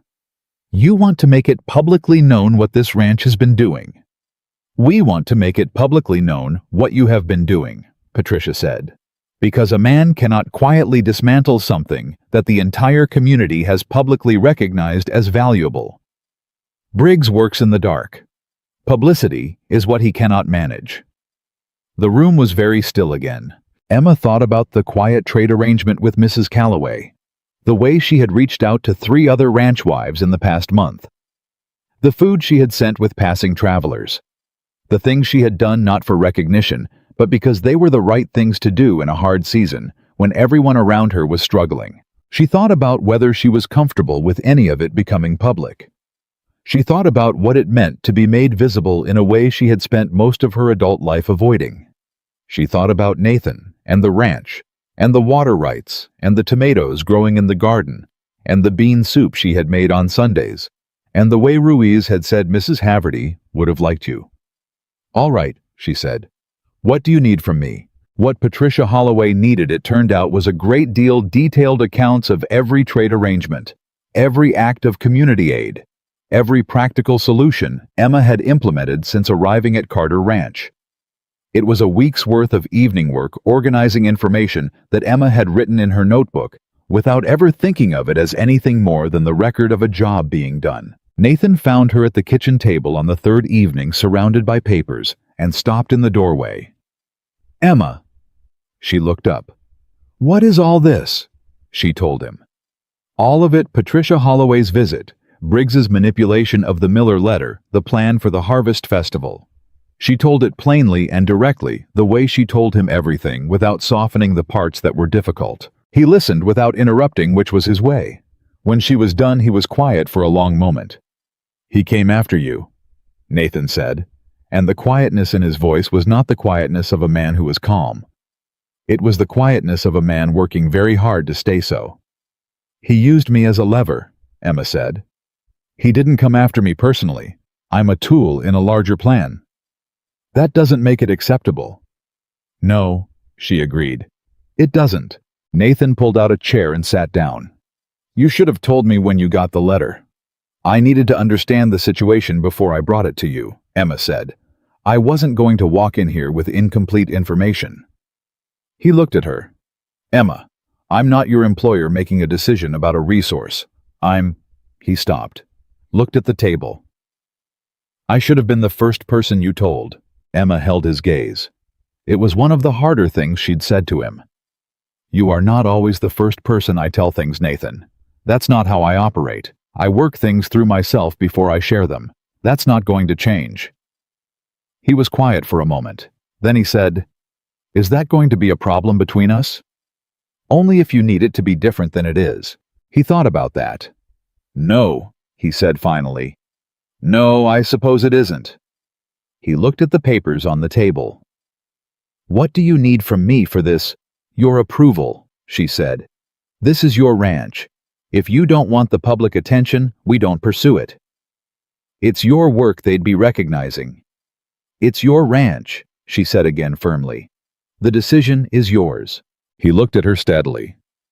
You have my approval, he said. Do what Patricia Holloway is asking. And Emma, He waited until she looked up from the papers. When this is over, when the festival is done and Briggs is handled and the contract question is settled, I want to have a proper conversation. Not a kitchen table conversation at the end of a long day. A real one. Emma held his gaze. One thing at a time, she said. He nodded. He stood up. And then, because he was Nathan Carter, and not a man who managed his feelings by pretending they were simple, he said quietly, I'm glad you stayed. He walked out, and Emma turned back to her papers, and she did not permit herself to think about the warmth in her chest for more than a moment, before she went back to work. The week before the Harvest Festival was when Aldous Briggs made his mistake. He came to Carter Ranch himself. Emma was in the kitchen garden. The tomatoes were fully ripe now, heavy and red exactly as she had promised they would be when she heard the horses at the front gate. She didn't know who it was until she came around the side of the house and saw the man dismounting from an expensive gray horse with the practiced ease of someone who expected people to watch him and was comfortable with their attention. He was perhaps 50, well-dressed for ranch country, with the particular confidence of a man who had spent decades being the most financially powerful person in most rooms he entered. He had the eyes of someone who assessed things quickly and rarely changed his first assessment. He saw Emma. He looked at her the way men like him often looked at women like her, a brief comprehensive catalog that arrived at a conclusion before the looking was even finished. I'm looking for Nathan Carter, he said. He's on the south fence line, Emma said pleasantly. I can send someone to fetch him, or you're welcome to wait on the porch. I'll bring coffee. And you are? Emma Brooks, she said. Household manager. Something crossed his face. Recognition quickly suppressed. Miss Brooks, he said. I've heard of you. I imagine you have, Emma said in the same pleasant tone. He studied her for a moment. You received a letter recently, he said, about a position in Red Creek. I received many letters, Emma said. It's a busy household. This one, he said, offered you considerably better wages than you're currently receiving. Emma looked at him with the direct, undecorated attention she gave to things she was taking seriously. Mr. Briggs, she said, I know who you are, and I think you know that I know, or you wouldn't have mentioned the letter. She kept her voice even and her expression pleasant. Was there something you wanted to say directly? Briggs looked at her for a long moment. He had the expression of a man recalculating, not expecting this, not quite sure how to handle it, but not willing to show that he was unsure. This ranch is going to have a difficult few years, he said. The water rights case will take time. The fire damage is significant. A capable woman with your skills could do considerably better for herself in a stable situation. You may be right, Emma said. I'll take that under advisement. The offer in the letter is genuine, he said, and it would remain open even if circumstances here change dramatically. That's very generous, Emma said. Porch is right through the gate. I'll tell Nathan you're here. She walked away from him without hurrying back through the side gate, and she heard him not saying anything behind her because there was nothing to say. She had given him nothing to grab onto. No argument to respond to, no visible emotion to use as leverage. She found Dale Marsh at the equipment barn and told him quietly who was at the front of the house. Dale's jaw tightened. I'll get Nathan, Dale said. Thank you, Emma said. And Dale, whatever happens in that conversation, Nathan doesn't need to manage his temper alone. If you can be there. Dale looked at her. You want me there as a witness. I want you there because he respects you, Emma said. And because a man like Briggs is less comfortable when there's more than one person watching him.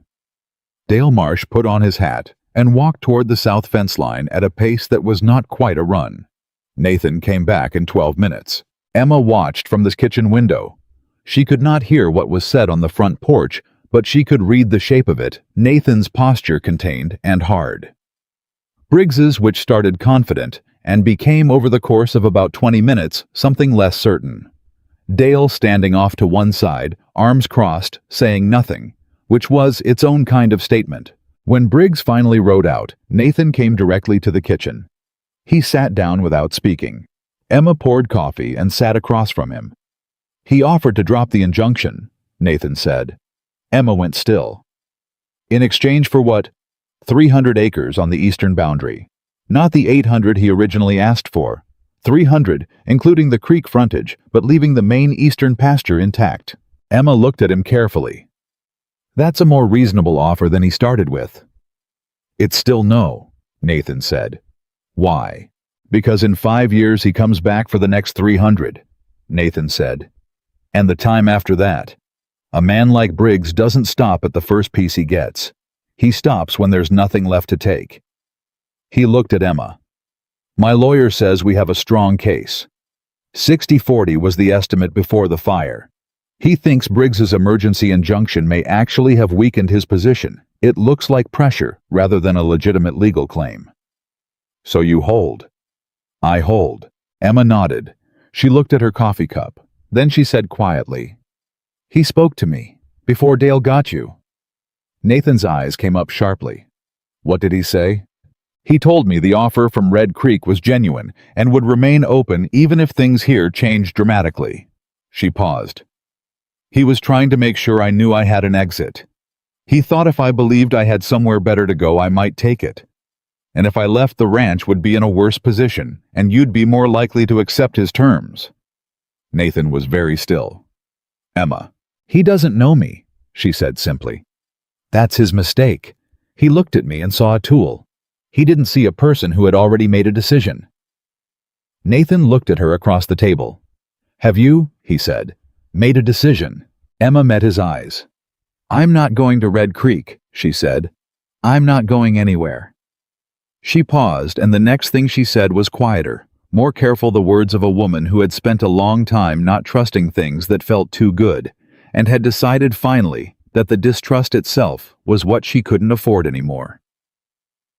I'm staying because this is where I want to be, not because you need me to stay, because I want to. The kitchen was completely quiet. Nathan put his hand on the table, not reaching for her, just placing it there. Open the way you place something down that you want the other person to see clearly. Emma looked at his hand. Then she reached across the table and covered it with hers, just for a moment. Just the brief, certain pressure of one person telling another person the truth in the only language that doesn't require words. Then she pulled her hand back and picked up her coffee cup. The Harvest Festival is in 6 days, she said. I need to finalize everything with Patricia Holloway by Thursday. Nathan looked at her with the expression she had no simple name for the one that had been building quietly for 6 weeks and was now simply there on his face without apology. All right, he said. Thursday. The night before the Harvest Festival, Emma baked cornbread. Not for the festival, not for anyone in particular. Just the same small skillet she had been making every Saturday for years, with the same simple recipe. Because some things you keep, not because they're required, but because they remind you of what you are and where you came from, and what one ordinary choice made when no one is watching can eventually become. She was standing at the stove when Nathan came through the kitchen late, having been over the accounts for the last time before the morning. He stopped when he smelled it. He didn't say anything immediately, just stood in the doorway with an expression on his face that was full and quiet and a little undone, the way a person looks when something small touches something important. Saturday cornbread, Emma said without turning around. Old habit? It's Wednesday, Nathan said. I know, she said. I felt like making it. He crossed the kitchen and stood beside her at the stove and looked at the small golden skillet the same way he had looked at things Emma cared about, with full attention without hurrying past it. Emma, he said. Nathan, she said. I want to say something before tomorrow, before the festival and the award and Patricia Holloway and all the public of it. He was quiet for a moment, choosing his words with the care he gave to things that mattered. I noticed you for the first time because of that cornbread, not because it was extraordinary, because of what you did with it. He paused. But what I feel right now has nothing to do with cornbread. It has to do with the woman standing next to me. And I thought you should know that before tomorrow, before anything else. Emma stood at the stove with the skillet in front of her, and felt the words settle into her chest, the way things settle when they are true, and you have needed to hear them for a long time, but did not know how much until they were said. She turned to look at him. "I have a question," she said. "One question, and I need the honest answer." "Always," he said. "If I could never cook again," she said.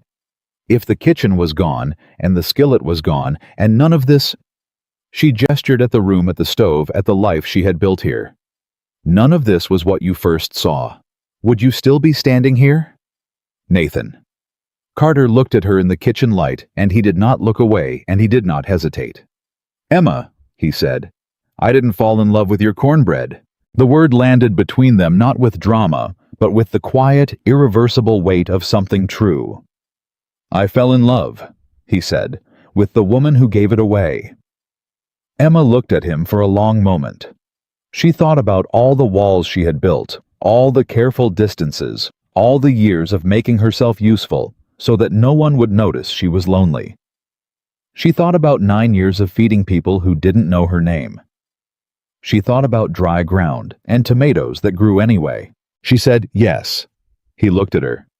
"Yes, what?" "Yes," she said again, and her voice was steady. "To whatever you're asking. Yes." Nathan reached out and she let him take her hand, and she held it. And outside the kitchen window, the Texas night was enormous and dark and full of stars, and in the morning there would be a festival and a public recognition and a legal battle still ahead, and 2 barns that needed rebuilding, and all the ordinary hard work of a life being lived forward. But right now in this kitchen, there was cornbread, and a man who had seen her clearly from the beginning, and a woman who had finally decided that being seen was not something to be afraid of. That was enough. That was everything. The morning of the Harvest Festival arrived the way important mornings often do, quietly, without announcement, as if the day itself did not yet know what it was going to mean. Emma was up at 4, which was habit, but she stood at the kitchen window for a full 5 minutes before she lit the stove, which was not. The sky outside was still dark, but had that particular quality of dark that precedes dawn, thinner than true night, carrying the suggestion of light that had not yet committed to arriving. She stood and looked at it and thought about nothing specific, which was unusual for her, because Emma Brooks was a woman whose mind was almost always moving toward the next thing that needed doing. This morning she let herself simply stand. She had not slept much. Not from anxiety exactly, more from the accumulated weight of everything the past 6 weeks had been pressing up against the fact of what today was going to be. The festival, Patricia Holloway's award presentation, the public acknowledgement of work she had done in private, which still felt strange to her in a way she was still learning to hold.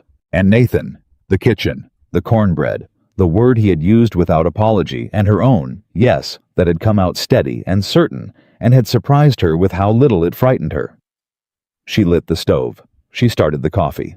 She made cornbread for breakfast, not the small personal skillet, but a full pan, because there were 14 people to feed before anyone went anywhere today. And the festival was 12 miles from the ranch, and the men needed a proper meal in them before they were loaded into wagons. She worked through the familiar motions and let the familiarity settle her, the way the kitchen always settled her, the specific comfort of a place where she knew exactly what she was doing and why. Cody appeared at 5:15, which was early for him, and stood in the kitchen doorway looking uncertain. "You're up," Emma said. "Couldn't sleep," he said. "Festival day." "Come in and sit down," she said. "Coffee's ready." He sat. He wrapped both hands around the cup she gave him. Both hands now, the right one fully healed, the way young things heal fast when they're properly cared for, and looked at the table with the expression of a young man who had something he wanted to say, but wasn't sure of his welcome.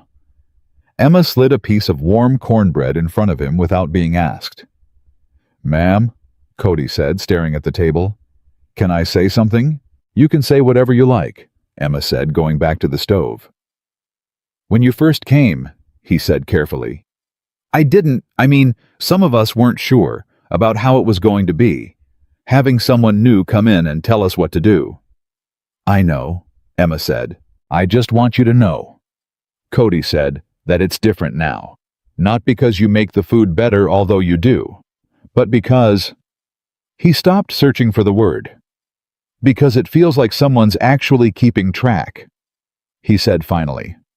Like it matters to someone, whether we're all right. Emma stood at the stove with her back to him, and felt the thing move through her chest that always moved when someone said a true thing she had needed to hear without knowing she needed it. It does matter, she said. It always did? Yes, ma'am, Cody said. I know that now. He ate his cornbread and she cooked breakfast, and neither of them said anything else, and it was one of the better conversations Emma had had in a long time. By the time the wagons were loaded and the ranch was ready to move toward Red Creek, Nathan had appeared at the kitchen door in his good clothes, the dark vest he wore for town occasions, his good hat, his boots, that were not the ones he'd knelt in the garden in, though Emma thought of those better, and he looked at her in her own good dress, the dark green one she'd pressed the night before, and he said nothing for a moment. Then he said, "You look—" "Don't," Emma said pleasantly. "I was going to say you look like yourself," he said, "which is a better thing than most people manage." Emma looked at him. That was the right thing to say, and she was almost certain he knew it. "Let's go," she said. The ride to Red Creek took 2 hours, the wagons following Nathan's horse and Dale Marsh's alongside him, and the hands were noisier than usual, the particular brightness of working men given a day off from working, the specific energy of people who have been through something hard together and come out on the other side of it. Emma sat in the wagon with Ruiz and Frank, and Ruiz dozed against the sideboard with his hat over his face. And Frank told her about a harvest festival 10 years ago, when Dale Marsh had entered the horse racing and come in third and maintained for the next 5 years that the other horses had been given an unfair advantage. Emma laughed, a real one, the full kind she didn't produce often, and Frank looked pleased with himself. And Ruiz said from under his hat without opening his eyes, "It's a true story. The horse was faster. He just couldn't admit it." Red Creek on festival day was the version of a small town that small towns managed only once or twice a year. Every surface swept, every face turned outward. The specific collective warmth of people who spent most of the year in their separate hardships, choosing for one day to be a community instead. There were tables set up along the main street, and music from somewhere Emma couldn't immediately locate, and children running in directions that had nothing to do with where any adult wanted them to go. Patricia Holloway found Emma within 10 minutes of the wagon stopping. "Everything is arranged," Patricia said in the brisk manner of a woman who had been organizing things since before dawn and was running on the particular fuel of someone who is good at a thing they enjoy. "The award presentation is at 2 o'clock before the dancing. The county recorder is here and Gerald's spoken to the newspaper." She paused and looked at Emma directly. "Are you prepared?" "For the award, yes," Emma said. "For the rest of it, I'll manage." Patricia studied her for a moment. Then she said quietly, and without her usual social efficiency, "Miss Brooks, I have organized this festival for 11 years. I have arranged more recognitions and awards and public acknowledgments than I can count. I have never before arranged one for someone who actually deserved it as completely as you do." She straightened. "I thought you should know that." Emma looked at her. "Thank you, Mrs. Holloway," she said. "Truly." Patricia nodded briskly and went back to her organizing, and Emma stood in the street for a moment and let herself feel the simple, uncomplicated weight of being known by the right people for the right things. The morning passed in the way festival mornings pass, full of small, bright moments, conversations in different directions, the particular texture of a community in its better mode. Cody won a foot race and appeared to find this almost unbearably satisfying. Frank purchased a quantity of dried apple rings from a vendor and shared them with everyone nearby in the generous, unthinking way of a man who had been well-fed long enough to have stopped worrying about scarcity.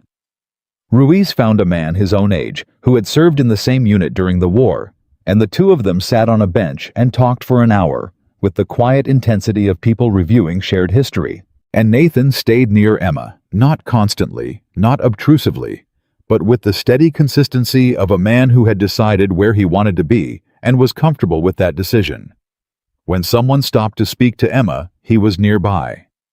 When she moved, he moved with her by maybe 6 inches, in the particular way of a man who has not formalized anything yet but has made the internal commitment that matters more than the formality. At 11 o'clock, Aldous Briggs arrived. Emma saw him before Nathan did. She recognized the gray horse from the ranch visit, and the particular way Briggs sat a horse, with the ease of a man who considered himself at home everywhere.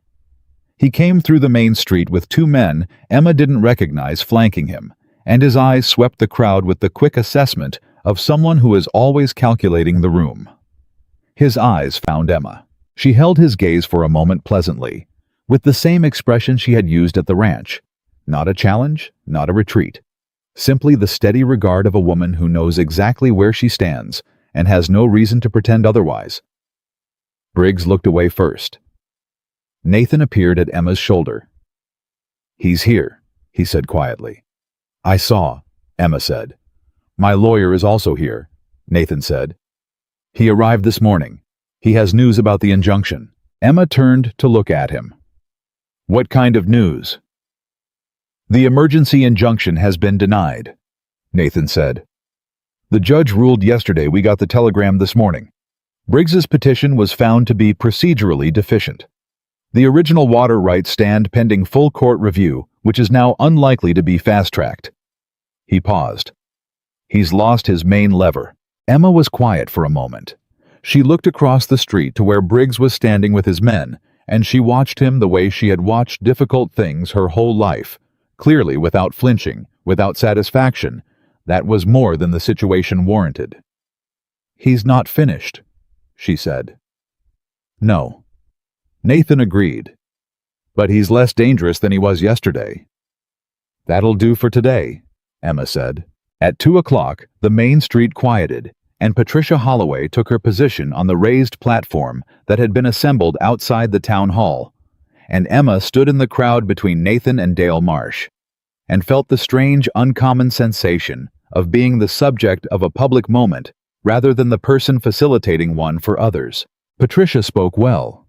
She always spoke well. It was one of her genuine gifts, but today she spoke with a warmth beneath the efficiency that Emma recognized as real. She described the drought. She described the fire.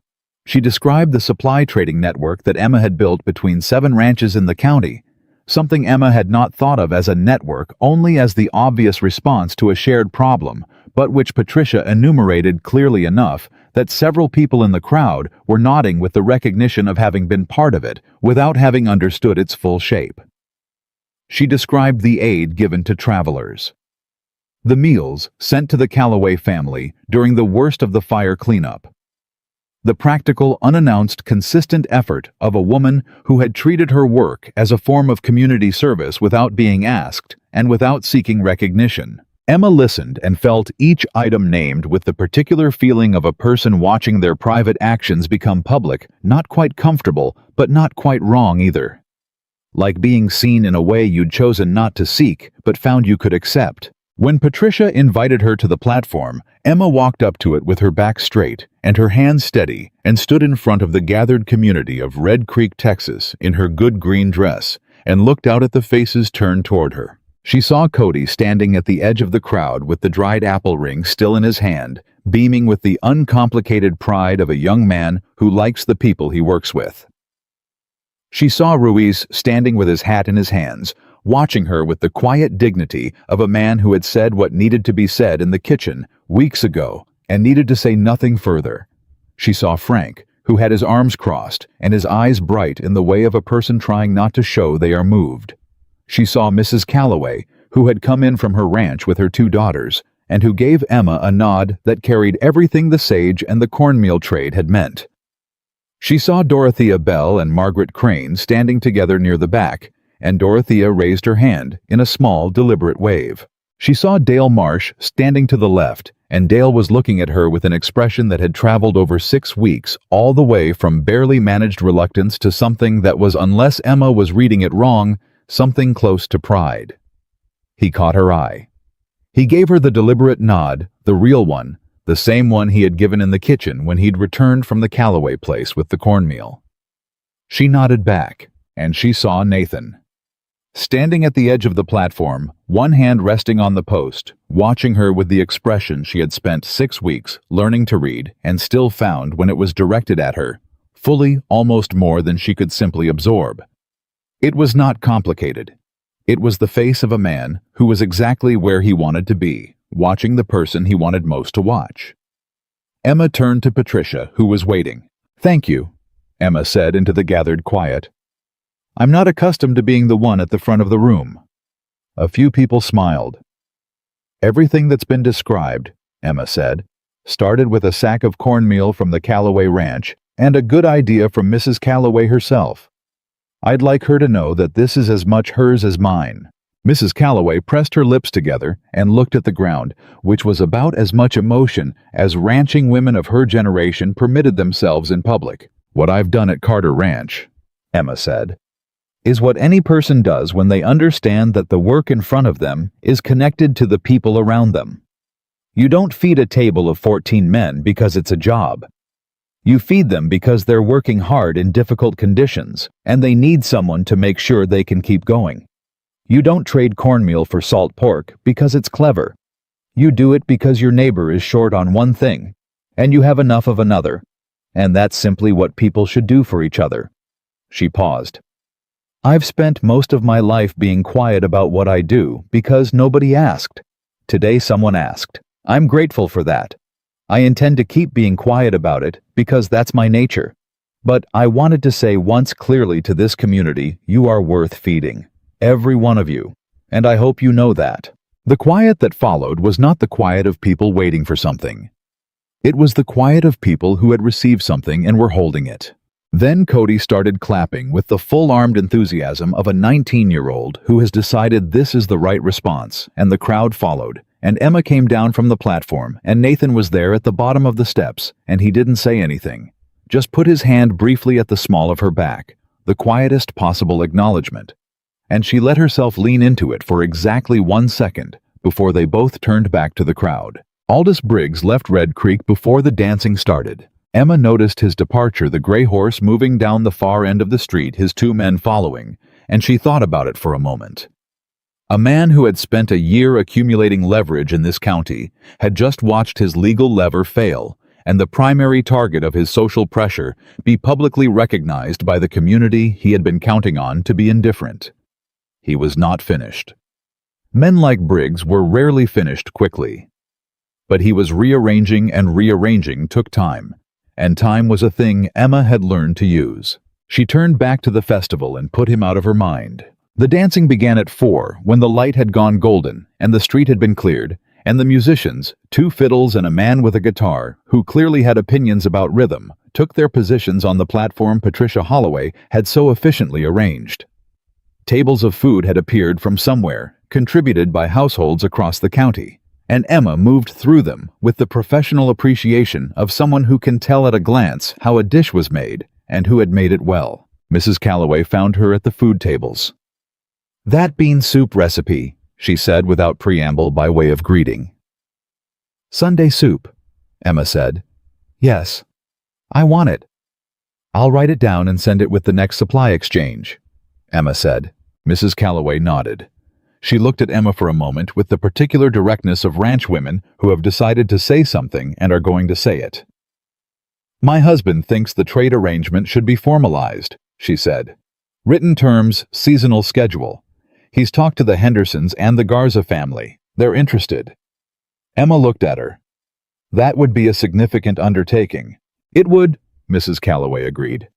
"It would also mean that 7 ranches in this county are less vulnerable to drought years and market fluctuations, and less vulnerable to men who like to exploit those fluctuations." She didn't say Briggs' name, but the shape of it was in the sentence. "Let me talk to Nathan," Emma said. "I've already talked to Nathan," Mrs. Calloway said. "He told me to talk to you." A brief, nearly imperceptible smile. Sensible man. Emma stood at the food table in the golden afternoon light and felt the shape of what was being offered, not just a supply arrangement, but something larger, the kind of thing that takes root slowly and becomes in time the thing people point to when they say how a community held together in a hard year. "Tell your husband yes," Emma said, We'll work out the details before winter." Mrs. Calloway nodded once with the satisfied finality of a woman who had come to the festival with a purpose and accomplished it and moved on to the pie table. Nathan appeared at Emma's shoulder. "She got to you," he said. "You sent her to me," Emma said. "I thought it should be your decision," he said simply. She looked at him. "I said yes." "I know," he said. "She signaled to me from across the table." Emma shook her head. "You two had this arranged before she sat down next to me." Nathan's expression was the one she had no simple name for. "I had it arranged that she would present the opportunity," he said. "The decision was entirely yours." "That's a fine distinction." "I'm a careful man," he said. The music changed to something slower, and the dancing on the cleared street shifted with it. Couples moving in the particular way of people who know the same dance and have danced it together before the comfortable synchrony of shared habit. Nathan looked at the dancing, then he looked at Emma. "I am not a good dancer," he said. "I want to say that clearly before anything else." "I've been told I'm light on my feet for my size," Emma said, with the particular dryness that was her own brand of humor. "Who told you that?" "Nobody," she said. "I've never been asked to dance." Nathan looked at her for a moment. Then he held out his hand. Not tentatively the same open, deliberate gesture he had used that first morning at Miller's when he had extended his hand across the table to a woman whom no one at that establishment thought worth the courtesy. Emma looked at his hand. She thought about this boarding house. She thought about 9 years of being the person behind the table rather than at it. She thought about every time she had made herself smaller so that someone else wouldn't have to adjust their view of the room. She thought about standing in the back doorway with a skillet of cornbread thinking no one was watching. She put her hand in his. They moved onto the street with the other couples, and Nathan was right that he was not a skilled dancer. He was competent, but careful. The way he was careful with most things, making up in attention what he lacked in natural grace. Emma found the rhythm quickly, because she always found rhythms quickly, and between the two of them, they made something that was not graceful exactly, but was entirely genuine, and that was better. "Emma," Nathan said after a moment.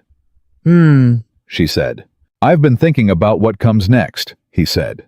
"After the contract ends, after Briggs is settled, after the barns are rebuilt and the supply arrangement is formalized and all the immediate things are handled. And," she said, "and I find that everything I'm thinking about what comes next has you in it," he said. "Every plan, every season, every decision I'm working through. You're in all of it." He was quiet for a moment. "I want to know if that's something you're willing to consider, permanently, as more than a household arrangement." Emma kept moving with the music. She looked at his face, the careful, honest face of a man who was not performing, who had never performed in her presence, who had simply been exactly who he was. From the first morning he'd sat at his usual table and asked a question no one had thought to ask before. "Nathan?" she said. "Yes." "You know the ranch hands will talk." "They already talk," he said. "Dale told me yesterday that Frank told Cody that Ruiz said it was about time. Apparently this has been a community opinion for several weeks." Emma laughed the real laugh, the full one. "Ruiz," she said. "Ruiz," Nathan confirmed. She looked at him. The music played around them, and the street was golden and full of people being their better selves in the way that festivals allow, and Emma Brooks stood in the middle of it and felt with the specific clarity of a woman who has spent a long time knowing exactly what she doesn't have the full weight of what she did. "Yes," she said. He looked at her. "Yes," she said again, clearly, the way she had said it in the kitchen over the cornbread, steadily, without condition, without the careful distance she had kept between herself and good things for most of her adult life. To all of it, the permanent arrangement, the more than household, all of it. Nathan's hand tightened slightly in hers, the quiet equivalent of everything he didn't need to put into words. They danced until the music stopped. The months that followed were not simple. They never are when a life is being remade, rather than merely continued. The water rights case moved through the court system with the deliberate slowness of legal proceedings, and Briggs made 2 more attempts to apply pressure through intermediaries before Nathan's lawyer filed the counterclaim that effectively doubled the cost of continuing the dispute.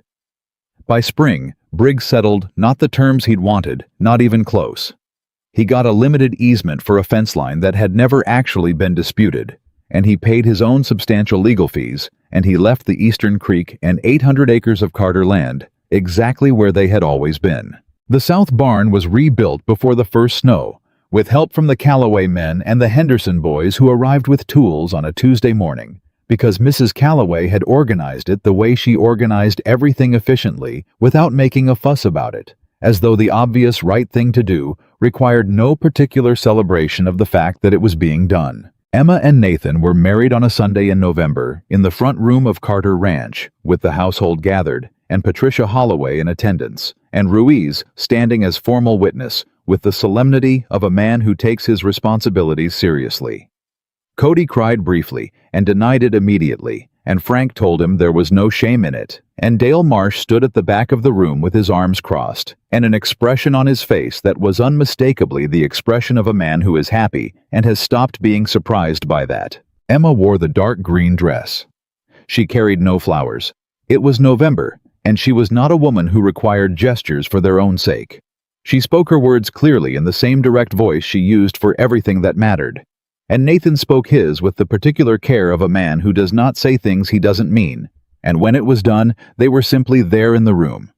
They had both learned to live in together with the people around them who had learned to see them clearly. That evening, Emma made Sunday soup. She made it with the ham bone Nathan had produced again from whatever mysterious source provided him with ham bones at significant moments, and with sage from Mrs. Calloway's garden, and with the dried beans she had stored in the pantry that autumn against exactly this kind of occasion.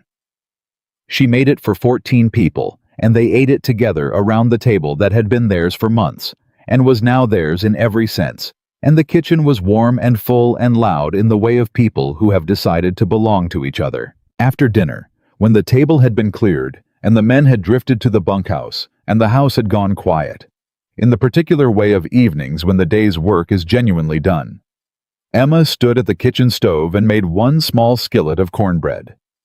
Nathan came to stand beside her. He had been doing this standing beside her at the stove in the evenings for months, and she had stopped noticing it as a thing he did deliberately, and had started simply knowing he was there, the way you know the stable things in a life by the fact that they are always present.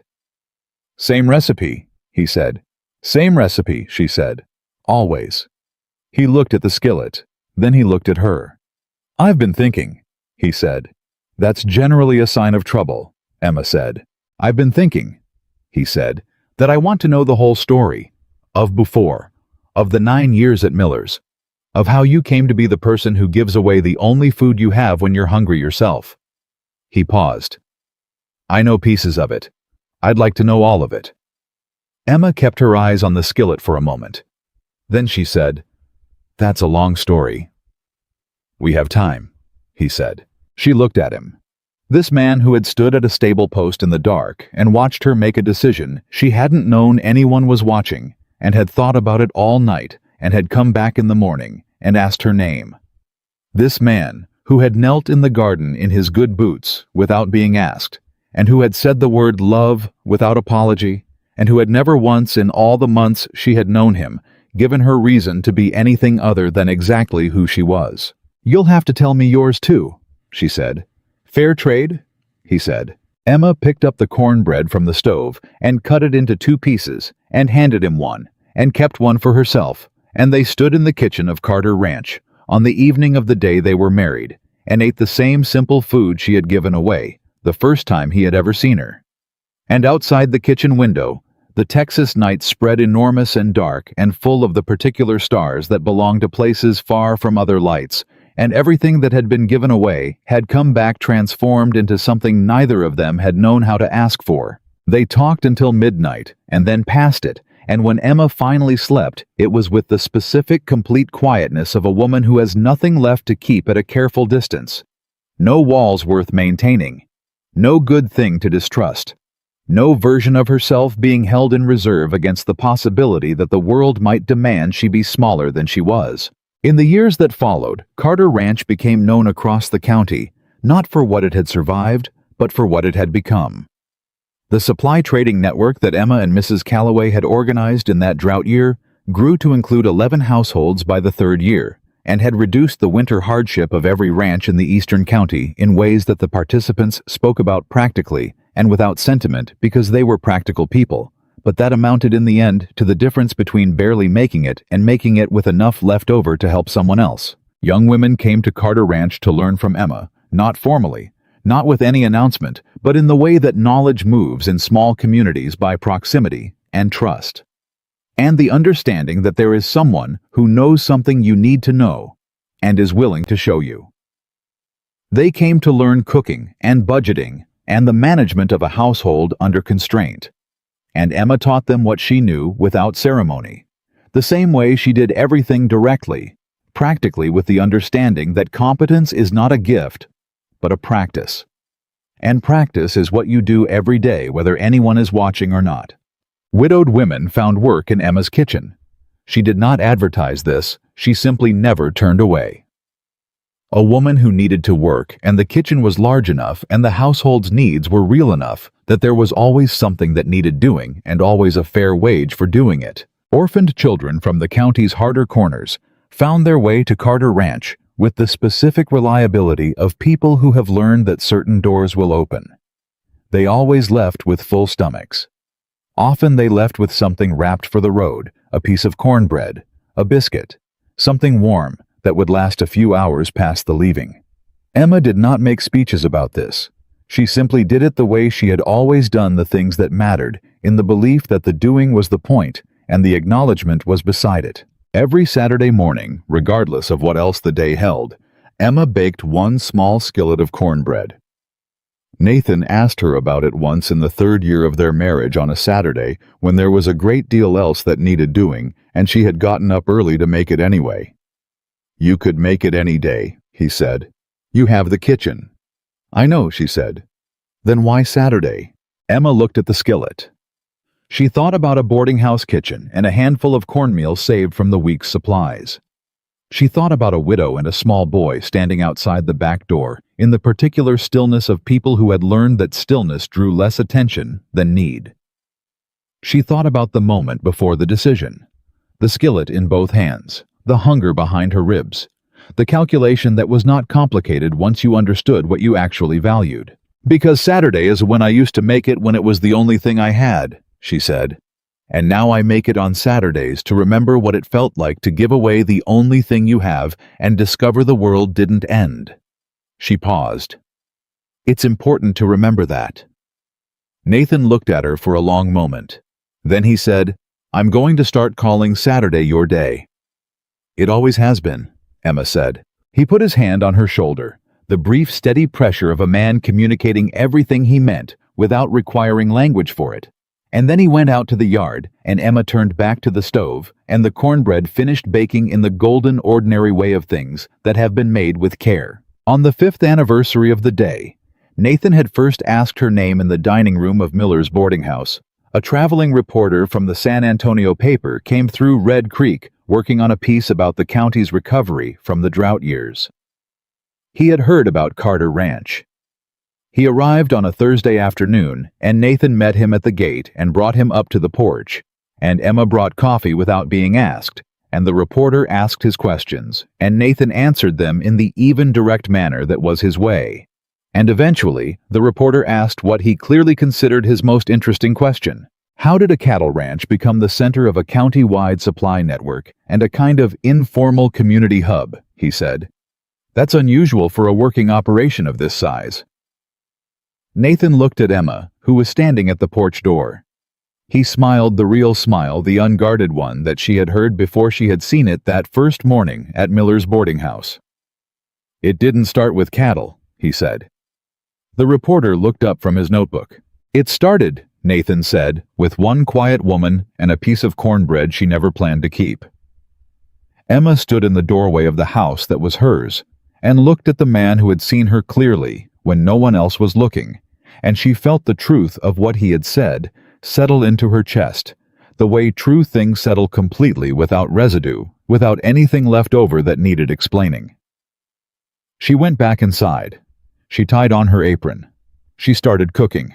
And the woman who had once been invisible in every room she entered became instead the reason people wanted to come in from the cold, not because she demanded to be seen, but because she had always known in the deepest and most unshakable part of who she was that every hungry person at every door deserved to be fed, and she had simply never stopped acting on that knowledge, whether anyone was watching or not. That was her strength. That had always been her strength. And it was enough to build a life on, enough to build a community on, enough in the end to prove that the quietest acts of the most overlooked people are sometimes the ones that hold everything else together. Emma Brooks Carter never forgot where she came from. She never forgot what it felt like to give away the last thing she had. And because she never forgot, she made sure that no one who came to her door ever had to know what it felt like to leave empty. That was the life she built. That was the woman she had always been. And not a single moment of it had been wasted.